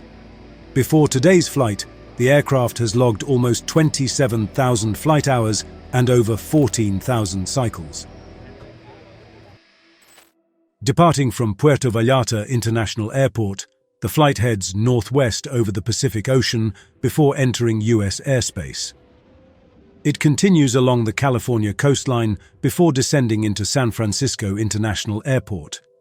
The estimated flight time to San Francisco is approximately 4 hours. After a brief stop in San Francisco, the flight continues north to its final destination, Seattle-Tacoma International Airport, with an additional flight time of around 2 hours. The pilots of Flight 261 are both highly experienced. Captain Ted Thompson, 53 years old, has logged nearly 18,000 flight hours, with over 4,000 hours on the MD-80. First Officer William Bill Tansky, 57 years old, has accumulated more than 8,000 total flight hours, with most of his experience as a first officer on the MD-80. Thompson has flown for Alaska Airlines for 18 years, and Tansky for 15. Both pilots have spotless safety records and previous military experience. Thompson in the U.S. Air Force and Tansky in the U.S. Navy. 3 Seattle-based flight attendants complete the 5-person crew. Despite its crew's experience and dedication, Alaska Airlines faced significant operational and financial challenges in the year 2000. The airline extended the maintenance intervals for some of its aircraft components to cut costs and improve operational efficiency. By reducing the frequency of inspections and servicing, they aim to keep their fleet in the air longer, maximizing revenue and minimizing downtime. The Federal Aviation Administration, or FAA, even approved these extended intervals, giving the airline confidence in their new maintenance schedule. However, what seemed like a strategic move for efficiency would soon reveal unforeseen challenges that would test the very limits of their operations.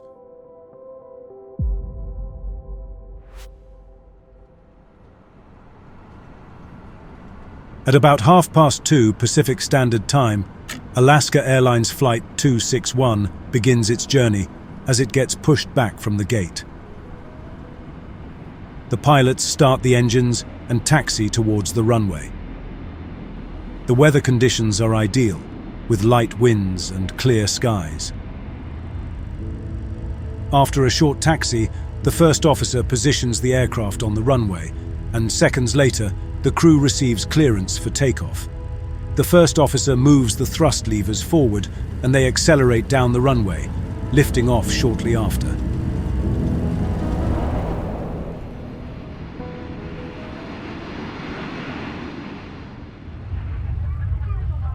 While passengers enjoy the clear skies and stunning views, a serious problem is developing in the aircraft's horizontal stabilizer, located at the tail of the aircraft. The MD-83 features a trimmable horizontal stabilizer, which adjusts the aircraft's pitch by tilting up or down. This component alters the pitch attitude without continuous pilot input, significantly reducing pilot workload and aiding in maintaining a steady flight path.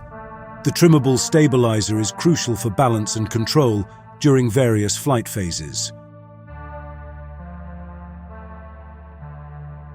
The movement of the stabilizer is controlled by a jackscrew mechanism, where the rotation of the jackscrew through a fixed Acme nut causes the stabilizer to tilt up or down, adjusting the stabilizer's angle. Climbing through 23,400 feet, the autopilot struggles to adjust the stabilizer, causing a warning light to appear in the cockpit. Unbeknownst to everyone on board, excessive wear on the stabilizer's jackscrew and Acme nut, unnoticed due to extended maintenance intervals, has caused the stabilizer to become jammed and stuck at a slight nose-down angle due to increased friction and reduced effectiveness of the threads. What starts as a seemingly perfect flight is about to turn into a nightmare as the aircraft's hidden mechanical issues begin to surface. The aircraft continues to climb, but at a slower rate. The pilots decide to manually control the aircraft and disconnect the autopilot, requiring up to 50 pounds of force on the control columns. Despite the increasing difficulty, they reach their cruising altitude of 31,000 feet, and the amount of force needed on the control columns is slightly reduced to about 30 pounds. For the next 2 hours, the crew wrestles with the unresponsive stabilizer. They attempt a variety of methods to regain control. Initially, they try using the pickle switches, which operate the electrical motors in the tail, but these prove ineffective.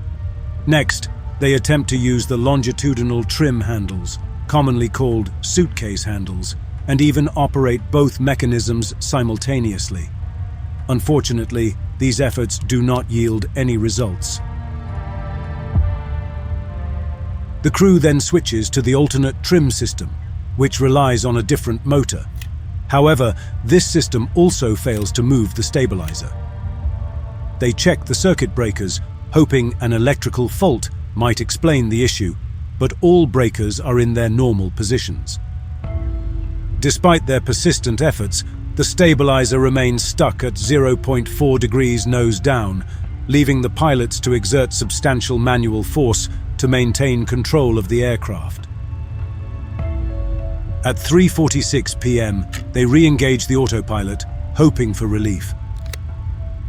But the problem persists. As they continue troubleshooting, the flight crew becomes increasingly aware of the seriousness of the situation. Captain Thompson and First Officer Tansky coordinate their efforts, referring to their checklists. Despite their experience, the unresponsiveness of the horizontal stabilizer creates a significant challenge.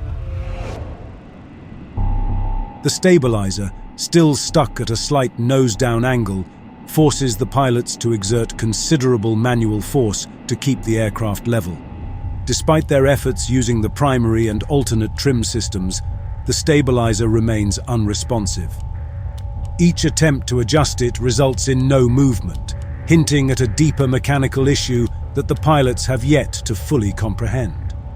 Unbeknownst to them, their attempts to fix the system only worsen the situation. They will soon come to realize the full extent of this critical failure. In another effort to resolve the issue, the pilots contact Alaska Airlines Maintenance Control in Seattle. They report the jammed horizontal stabilizer and discuss the possibility of diverting to Los Angeles International Airport. The conversation is tense, with the captain emphasizing the need for a safe landing. The maintenance team suggests several troubleshooting steps, but nothing resolves the issue. Maintenance Control asks why the pilots prefer Los Angeles over San Francisco. The captain explains that Los Angeles typically offers better weather conditions, which could be critical for a safe landing given their control issues. He mentions that dry runways and favorable wind conditions make it a safer choice than San Francisco, where rain and wind might complicate the landing. Despite the captain's clear preference for safety, the dispatcher mentions the operational flow at Los Angeles, hinting at potential delays. The captain, frustrated by the focus on scheduling rather than safety, emphasizes the severity of their situation. They decide to divert to Los Angeles, prioritizing the well-being of everyone on board. Around 4 o'clock, a mechanic from Alaska Airlines LAX maintenance facility joins the radio communications, asking if the crew has tried the primary and alternate trim systems. The captain confirms they have, but with no success. He describes how the primary trim motor causes a spike in the electrical load, indicating that the motor is trying to work but is obstructed by something. Meanwhile, the alternate trim motor shows no response, further complicating their situation. After the conversation with the mechanic, the captain decides to disengage the autopilot once more, hoping to manually adjust the stabilizer. A clunk is heard as soon as the autopilot is turned off, followed by 2 faint thumps. At this moment, the jack screw mechanism that controls the horizontal stabilizer fails completely. The worn threads of the Acme nut can no longer hold the jack screw in place, causing the stabilizer to shift abruptly from a slight nose-down position to a full nose-down angle. The sudden shift in the stabilizer angle forces the aircraft into a sharp dive. Inside the cockpit, the pilots struggle to regain control, battling against the overwhelming downward force as the aircraft's nose remains pitched downwards aggressively, creating a terrifying situation for everyone on board. The passengers continue to experience intense G-forces as the aircraft plummets towards the ocean and loose objects in the cabin fly upwards, hitting the ceiling. Center Alaska 261, we are in a dive here. Alaska 261, say again. Vertical pitch. Alaska 261, say again, sir.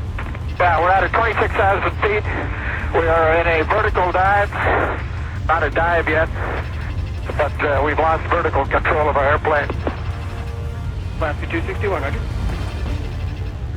The scene is chaotic, with alarms sounding and the pilots working urgently to stabilize the aircraft. The pilots must now exert extraordinary effort to counteract the mechanical failure and bring the aircraft back to level flight. They deploy the speed brakes in an attempt to slow the aircraft down, and with all their strength, pull back on the control columns with up to 140 pounds of force. 80 seconds after the dive started, the pilots managed to arrest the rapid descent, leveling the aircraft at approximately 24,000 feet.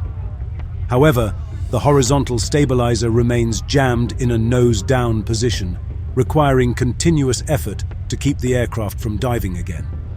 The situation is dire, with the crew physically exhausted and the aircraft barely controllable. 261, we're at 24,000 feet, kind of stabilized. We're slowing here, and we're going to do a little troubleshooting. Can you give me a block between 20 and 25? Alaska 261, maintain block altitude by level 200 through by level 250. Alaska 261, we'll take that block, we'll be monitoring for you. Realizing the extent of the problem, the pilots request a block altitude from air traffic control, allowing them to operate between 20,000 and 25,000 feet without worrying about other aircraft. This altitude buffer provides some safety margin as they continue troubleshooting. The stress in the cockpit is intense, with the pilots exchanging urgent clipped commands. The captain then decides to contact maintenance control again, reporting the full nose-down trim position. The mechanic acknowledges the seriousness of the issue, but offers no new solutions. The crew is essentially on their own, flying above the Pacific Ocean, battling a malfunction that threatens their lives and those of their passengers. After the aircraft is somewhat stable again, the captain makes an announcement to the passengers, informing them of the flight control issues and the decision to divert to Los Angeles International Airport. He reassures them they are doing everything possible to ensure a safe landing. The passengers, though frightened, find some comfort in the captain's calm voice. As the aircraft nears Los Angeles, the pilots prepare for landing. They plan to slow the aircraft and test the control response at lower speeds, hoping to find a stable configuration for the final approach. Given its compromised state, they must determine if the aircraft can be safely landed. The captain instructs the first officer to extend the slats. The aircraft remains stable, encouraging the pilots to proceed with further preparations. He then commands an 11-degree flap deployment. The aircraft continues to hold steady, but then the captain instructs the first officer to retract the slats and flaps. He wants to make one more attempt to get the stabilizer to move. After discussing it with the first officer, they decide against it and choose to begin their landing approach. However, the situation takes a critical turn. Under immense aerodynamic pressure, the stabilizer finally gives way. The jack screw, now unable to engage properly with the stripped threads of the Acme nut, allows the stabilizer to move uncontrollably. This unrestrained movement causes the stabilizer to oscillate violently with the airflow. The intense forces acting on the stabilizer become too great, eventually causing the stabilizer's tip fairing brackets to pop off, leading to an abrupt shift in the stabilizer's position.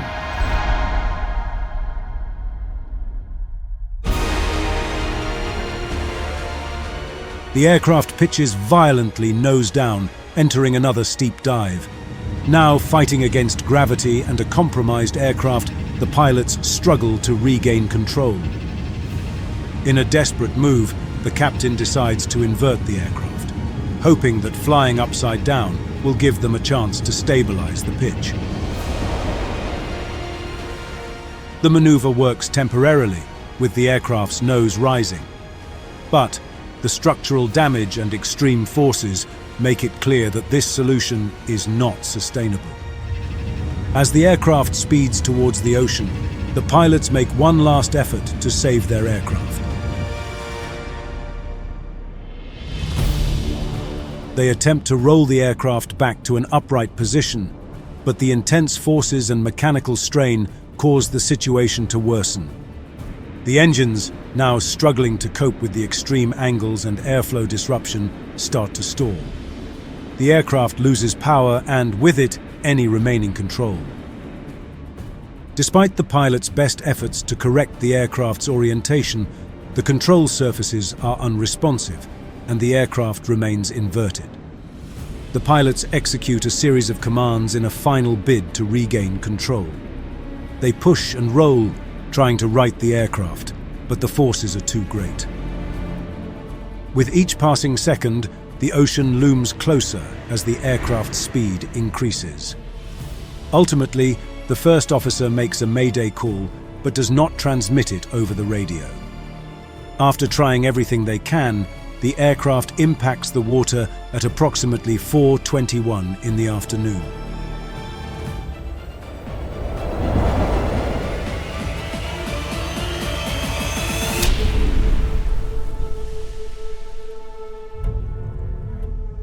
The impact is devastating, breaking the aircraft apart. The force of the crash is so severe that there are no survivors among the 88 people on board. Debris scatters across the surface of the ocean, marking the tragic end of Alaska Airlines Flight 261. Pilots from nearby flights report seeing the aircraft plunge into the ocean, and their radio transmissions quickly alert air traffic control to the disaster that has just occurred. Definitely out of control. Okay, very good. Yeah, he's inverted. Okay. Just do what you need to do there, Skyless 5154. Keep us advised. And he just hit the water. Yes, sir. He hit the water. He's down. Okay. In the aftermath of the crash, a massive search and recovery operation was launched to locate the wreckage and retrieve the flight data recorder and cockpit voice recorder. The search area was approximately 2.7 miles north of Anacapa Island, California. After several days of intensive searching, The wreckage of Flight 261 was located on the ocean floor. Search teams meticulously combed the debris field using remotely operated vehicles, eventually recovering the flight data recorder and cockpit voice recorder. These devices were sent to the National Transportation Safety Board for analysis. The investigation revealed that the primary cause of the crash was the failure of the horizontal stabilizer jack screw assembly, which experienced excessive wear due to insufficient lubrication and extended maintenance intervals. This wear caused the Acme nut threads to degrade severely, leading the jack screw to jam initially. Under continued aerodynamic forces, the stabilizer assembly ultimately failed completely, causing the stabilizer to move uncontrollably, resulting in the aircraft entering a fatal dive and crashing into the Pacific Ocean. The tragic loss of Alaska Airlines Flight 261 underscored critical maintenance practices and regulatory oversight issues, leading to significant changes in aviation safety regulations, including stricter maintenance schedules and improved inspection protocols for critical components. In recognition of their efforts, Captain Ted Thompson and First Officer William Tansky were awarded the Airline Pilots Association Gold Medal for heroism. Their attempt to regain control and efforts to minimize the impact showed great courage and professionalism, likely preventing a greater disaster on the ground.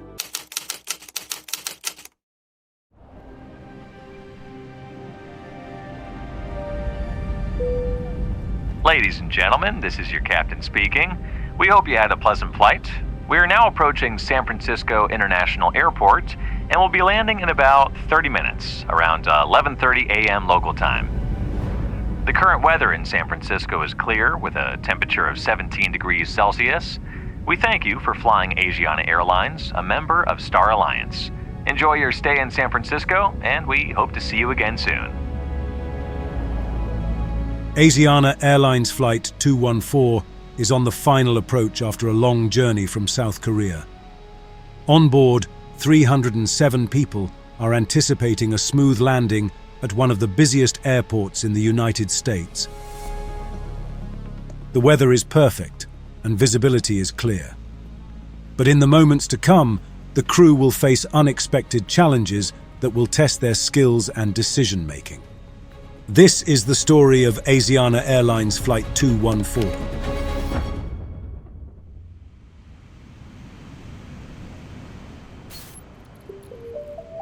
On the morning of July 6, 2013, Asiana Airlines Flight 214, a Boeing 777, was nearing San Francisco International Airport.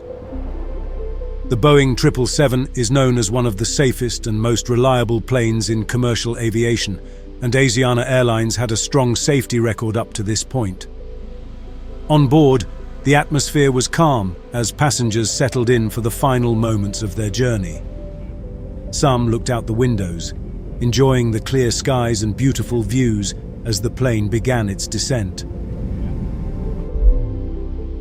A crew of 4 pilots operated this flight. Captain Lee Kang-kook, who was in training on the Boeing 777, had 9,700 flight hours, but only 43 hours on this aircraft type. He was the pilot flying for this flight, with First Officer Lee Jong-min as his instructor and pilot monitoring. He had over 12,000 flight hours and was responsible for overseeing the approach and landing. A relief captain and relief first officer were also part of the crew. They took control during the cruise phase. This rotating system is standard on long-haul flights to ensure the crew is well rested before the critical approach and landing phases. For the flight crew, it felt like the middle of the night, according to their internal body clocks, as they were still aligned with South Korea time. This meant they were operating at a time when their bodies would typically be at rest, which likely affected their alertness and decision-making.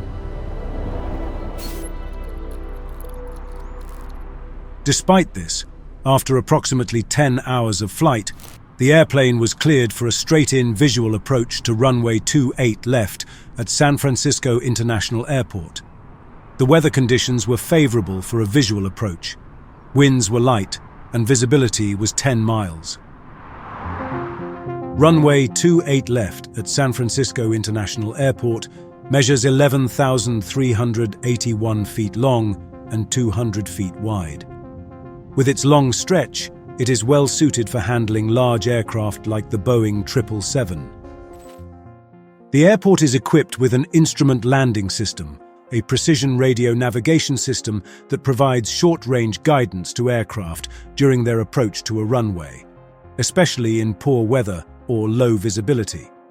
The ILS works via two types of radio signals, the localizer and the glide slope. The localizer helps the pilots or the autopilot keep the aircraft aligned with the runway centerline. It indicates whether the plane is too far to the left or right and helps guide it back onto the correct path.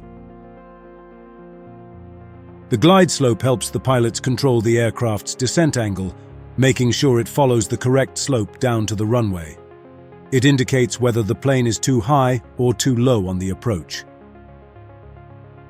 On this particular day, though, the glide slope for runway 28 left was out of service, adding complexity to the approach.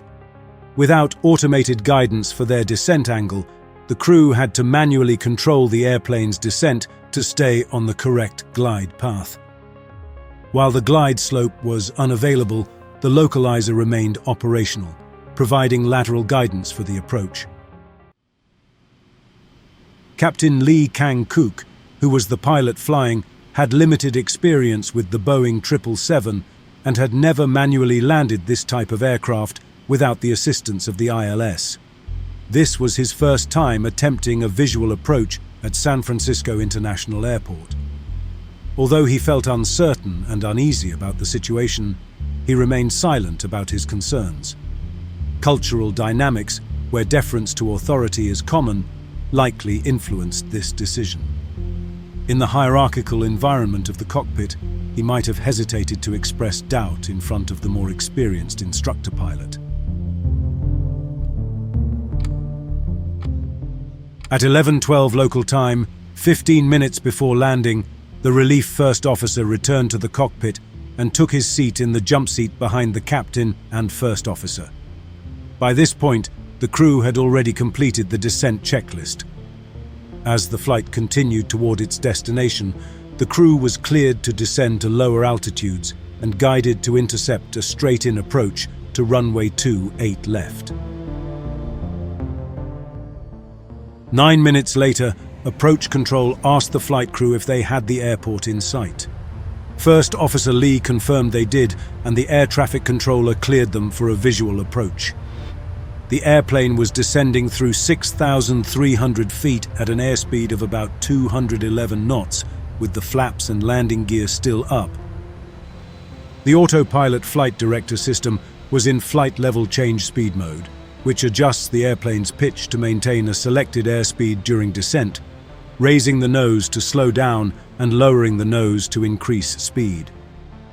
The autothrottle was in hold mode, meaning the system was no longer adjusting engine thrust to control speed, leaving the engines at their current setting unless manually adjusted by the pilots.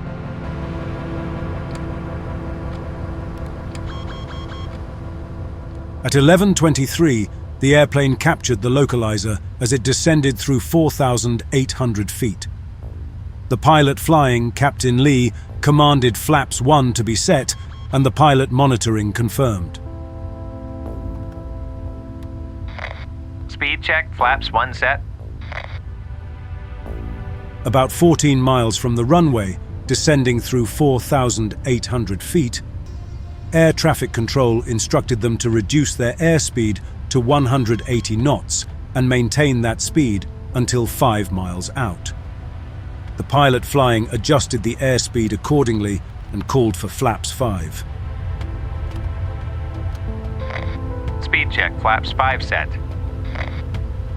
While their actions were appropriate, leaving the autopilot in flight level change speed mode made managing the descent more challenging. The autopilot adjusted the airplane's pitch to maintain the selected airspeed, which meant that when the pilot flying reduced it, the autopilot raised the nose to slow the aircraft. To manage the descent more effectively, the flight crew could have deployed the speed brakes, but chose not to. This decision caused the airplane to drift above the glide path, and at this point, things started to go wrong. The pilots didn't immediately notice the aircraft was no longer on the correct 3-degree glide path. In the meantime, the descent rate dropped to 300 feet per minute, far too low to stay on course. With the airplane now about 11.5 nautical miles from the runway and descending through 4,300 feet, the pilot flying switched the autopilot pitch mode from flight level change speed to vertical speed mode, setting the descent rate to -1,000 feet per minute. In flight level change speed mode, the autopilot adjusts the descent to maintain the selected airspeed, but in vertical speed mode, the crew manually selects the rate of descent. While this gave the pilots more control over the descent rate, it also required closer attention to airspeed to avoid issues with speed management. At the same time, the auto-throttle automatically switched from hold to SPD mode. In hold mode, the auto-throttle doesn't adjust the thrust, but once it transitions to SPD mode, it actively manages the aircraft's airspeed by adjusting engine thrust to match the selected speed. Although the airplane's vertical speed increased toward the target, the descent rate of 1,000 feet per minute wasn't fast enough to maintain or regain the proper glide path, causing the airplane to drift further above it. The relief first officer, observing from the jump seat, reminded the crew that they were supposed to maintain 180 knots until 5 miles from the runway, per the air traffic controller's earlier instruction. The pilot monitoring acknowledged this reminder, but the flight crew still hadn't reduced the airspeed to 180 knots. At this point, the airplane was flying too fast, making it harder for the crew to manage both altitude and speed effectively.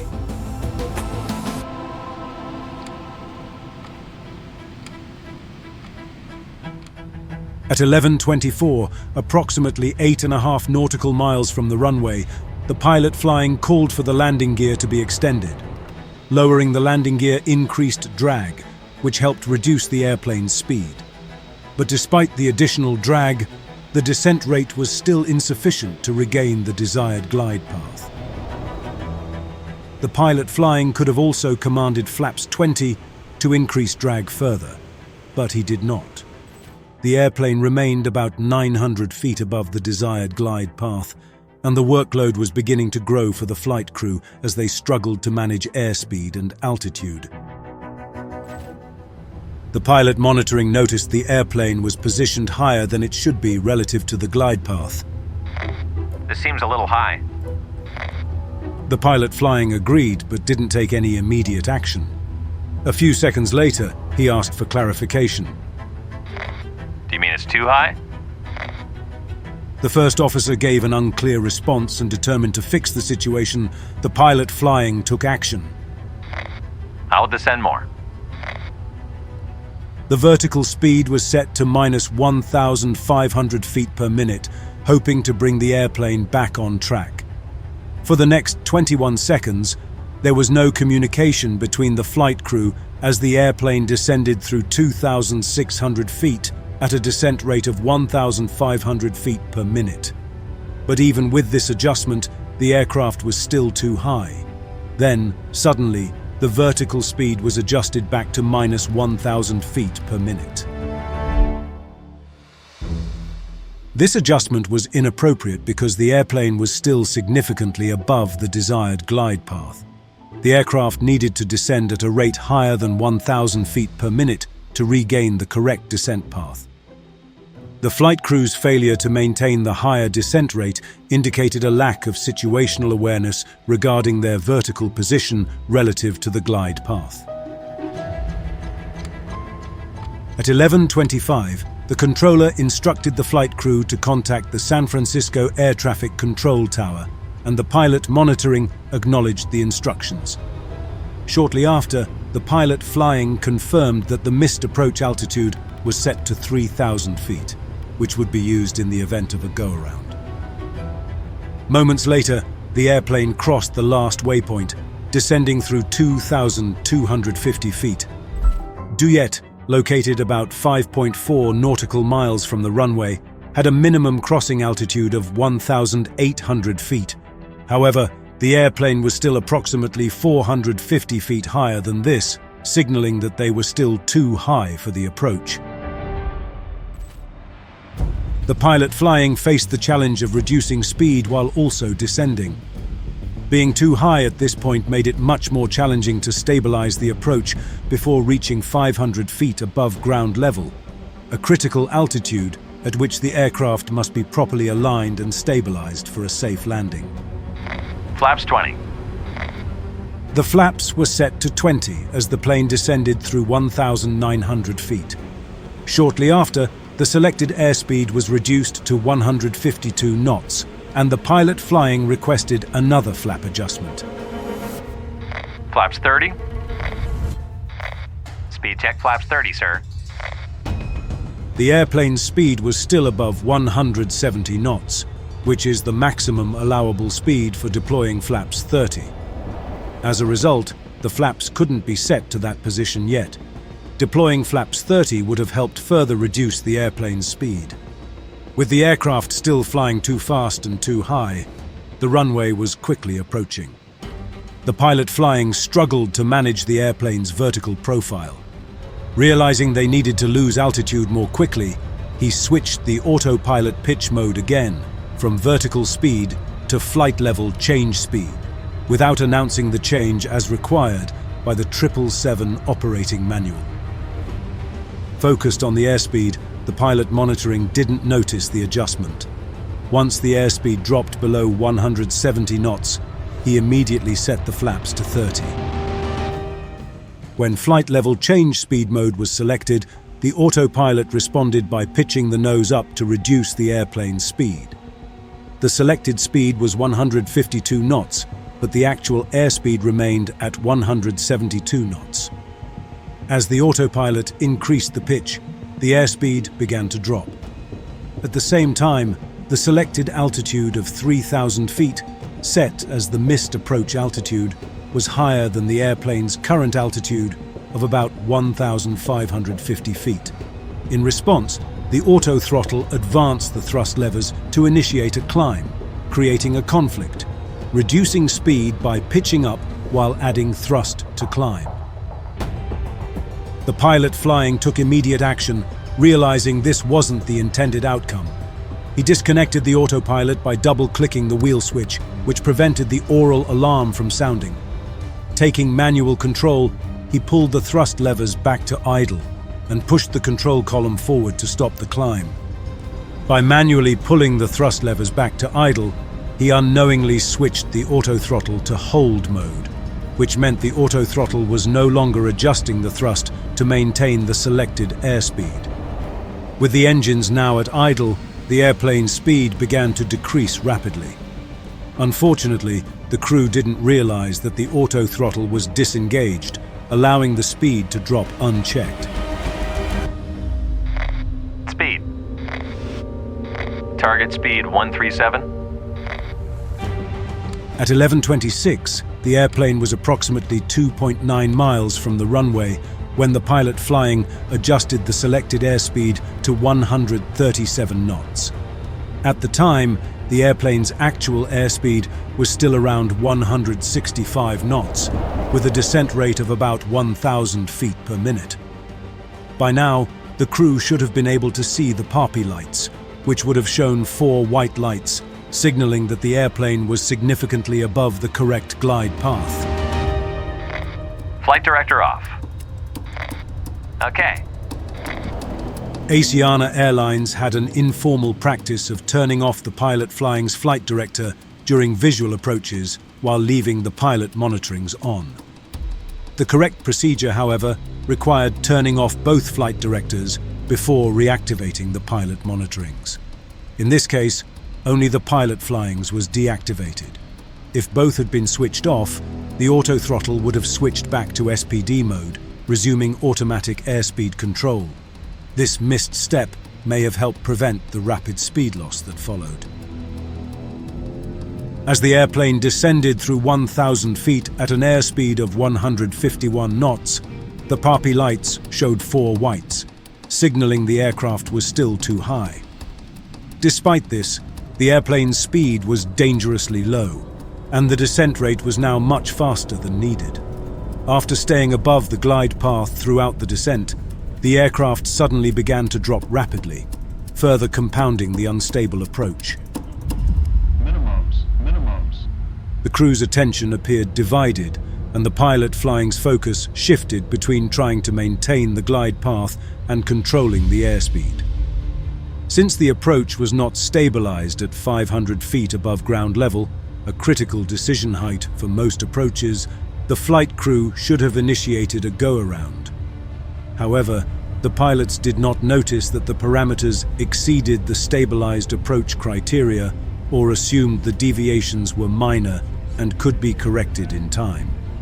The airplane's airspeed began to drop below the reference speed of 132 knots, and the PAPI lights indicated the aircraft was dropping below the glide path, with 1 white light and 3 red lights visible. The pilot monitoring and relief first officer observed the low airspeed, but there was no immediate corrective action. The pilot flying increased the airplane's pitch to about 4 degrees nose up, but this was not enough to arrest the descent or recover the proper airspeed. 200. As the airplane descended through 200 feet, the airspeed had fallen to 122 knots, and the PAPI lights showed 4 red lights, indicating the aircraft was now significantly below the glide path.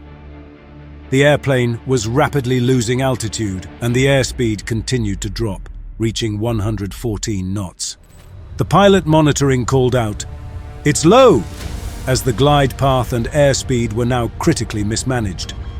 At this point, the pilot flying had difficulty seeing the PAPI lights. Despite these warnings and visual cues, the flight crew did not initiate a go-around. This critical decision would have allowed them to abort the landing attempt and circle back for another approach. But it was already too late to recover. The airplane's speed had fallen to 103 knots, and the stick shaker, a warning device that activates when the aircraft approaches a stall, began to vibrate the control column. The pilot monitoring advanced the thrust levers, attempting to add go-around thrust. The engines responded, but the airplane's altitude was now just 39 feet above the ground, and the airspeed was too low to avoid impact.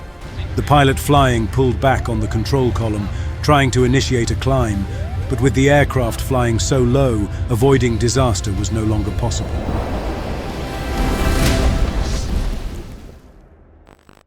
At 11:27, the tail of Asiana Airlines Flight 214 struck the seawall at the edge of the runway. The impact sheared off the tail section, ejecting several people from the aircraft. The airplane then spun around, with the main fuselage skidding along the runway before coming to a stop in the grass. Emergency slides were deployed, and passengers rushed to evacuate the airplane amid the chaos. The crash was caused primarily by the flight crew's mismanagement of the airplane's speed and altitude during the final approach. The crew failed to monitor key flight parameters, including airspeed and vertical profile, resulting in an unstable approach. Despite multiple warning signs and visual cues, the pilots did not initiate a go-around. As a result, the airplane struck the seawall just before the runway, leading to the crash. Miraculously, 304 of the 307 people on board survived the crash, though many suffered serious injuries. 3 passengers tragically lost their lives. The investigation highlighted the crew's lack of experience performing visual approaches without the aid of the ILS glide slope. The captain's limited experience flying the Boeing 777 and the breakdown in communication between the crew significantly contributed to the accident. After the crash, several safety recommendations were made, including improvements in pilot training on manual flying skills and approaches without ILS support. The accident served as a reminder of the critical importance of situational awareness, communication, and proper use of automation.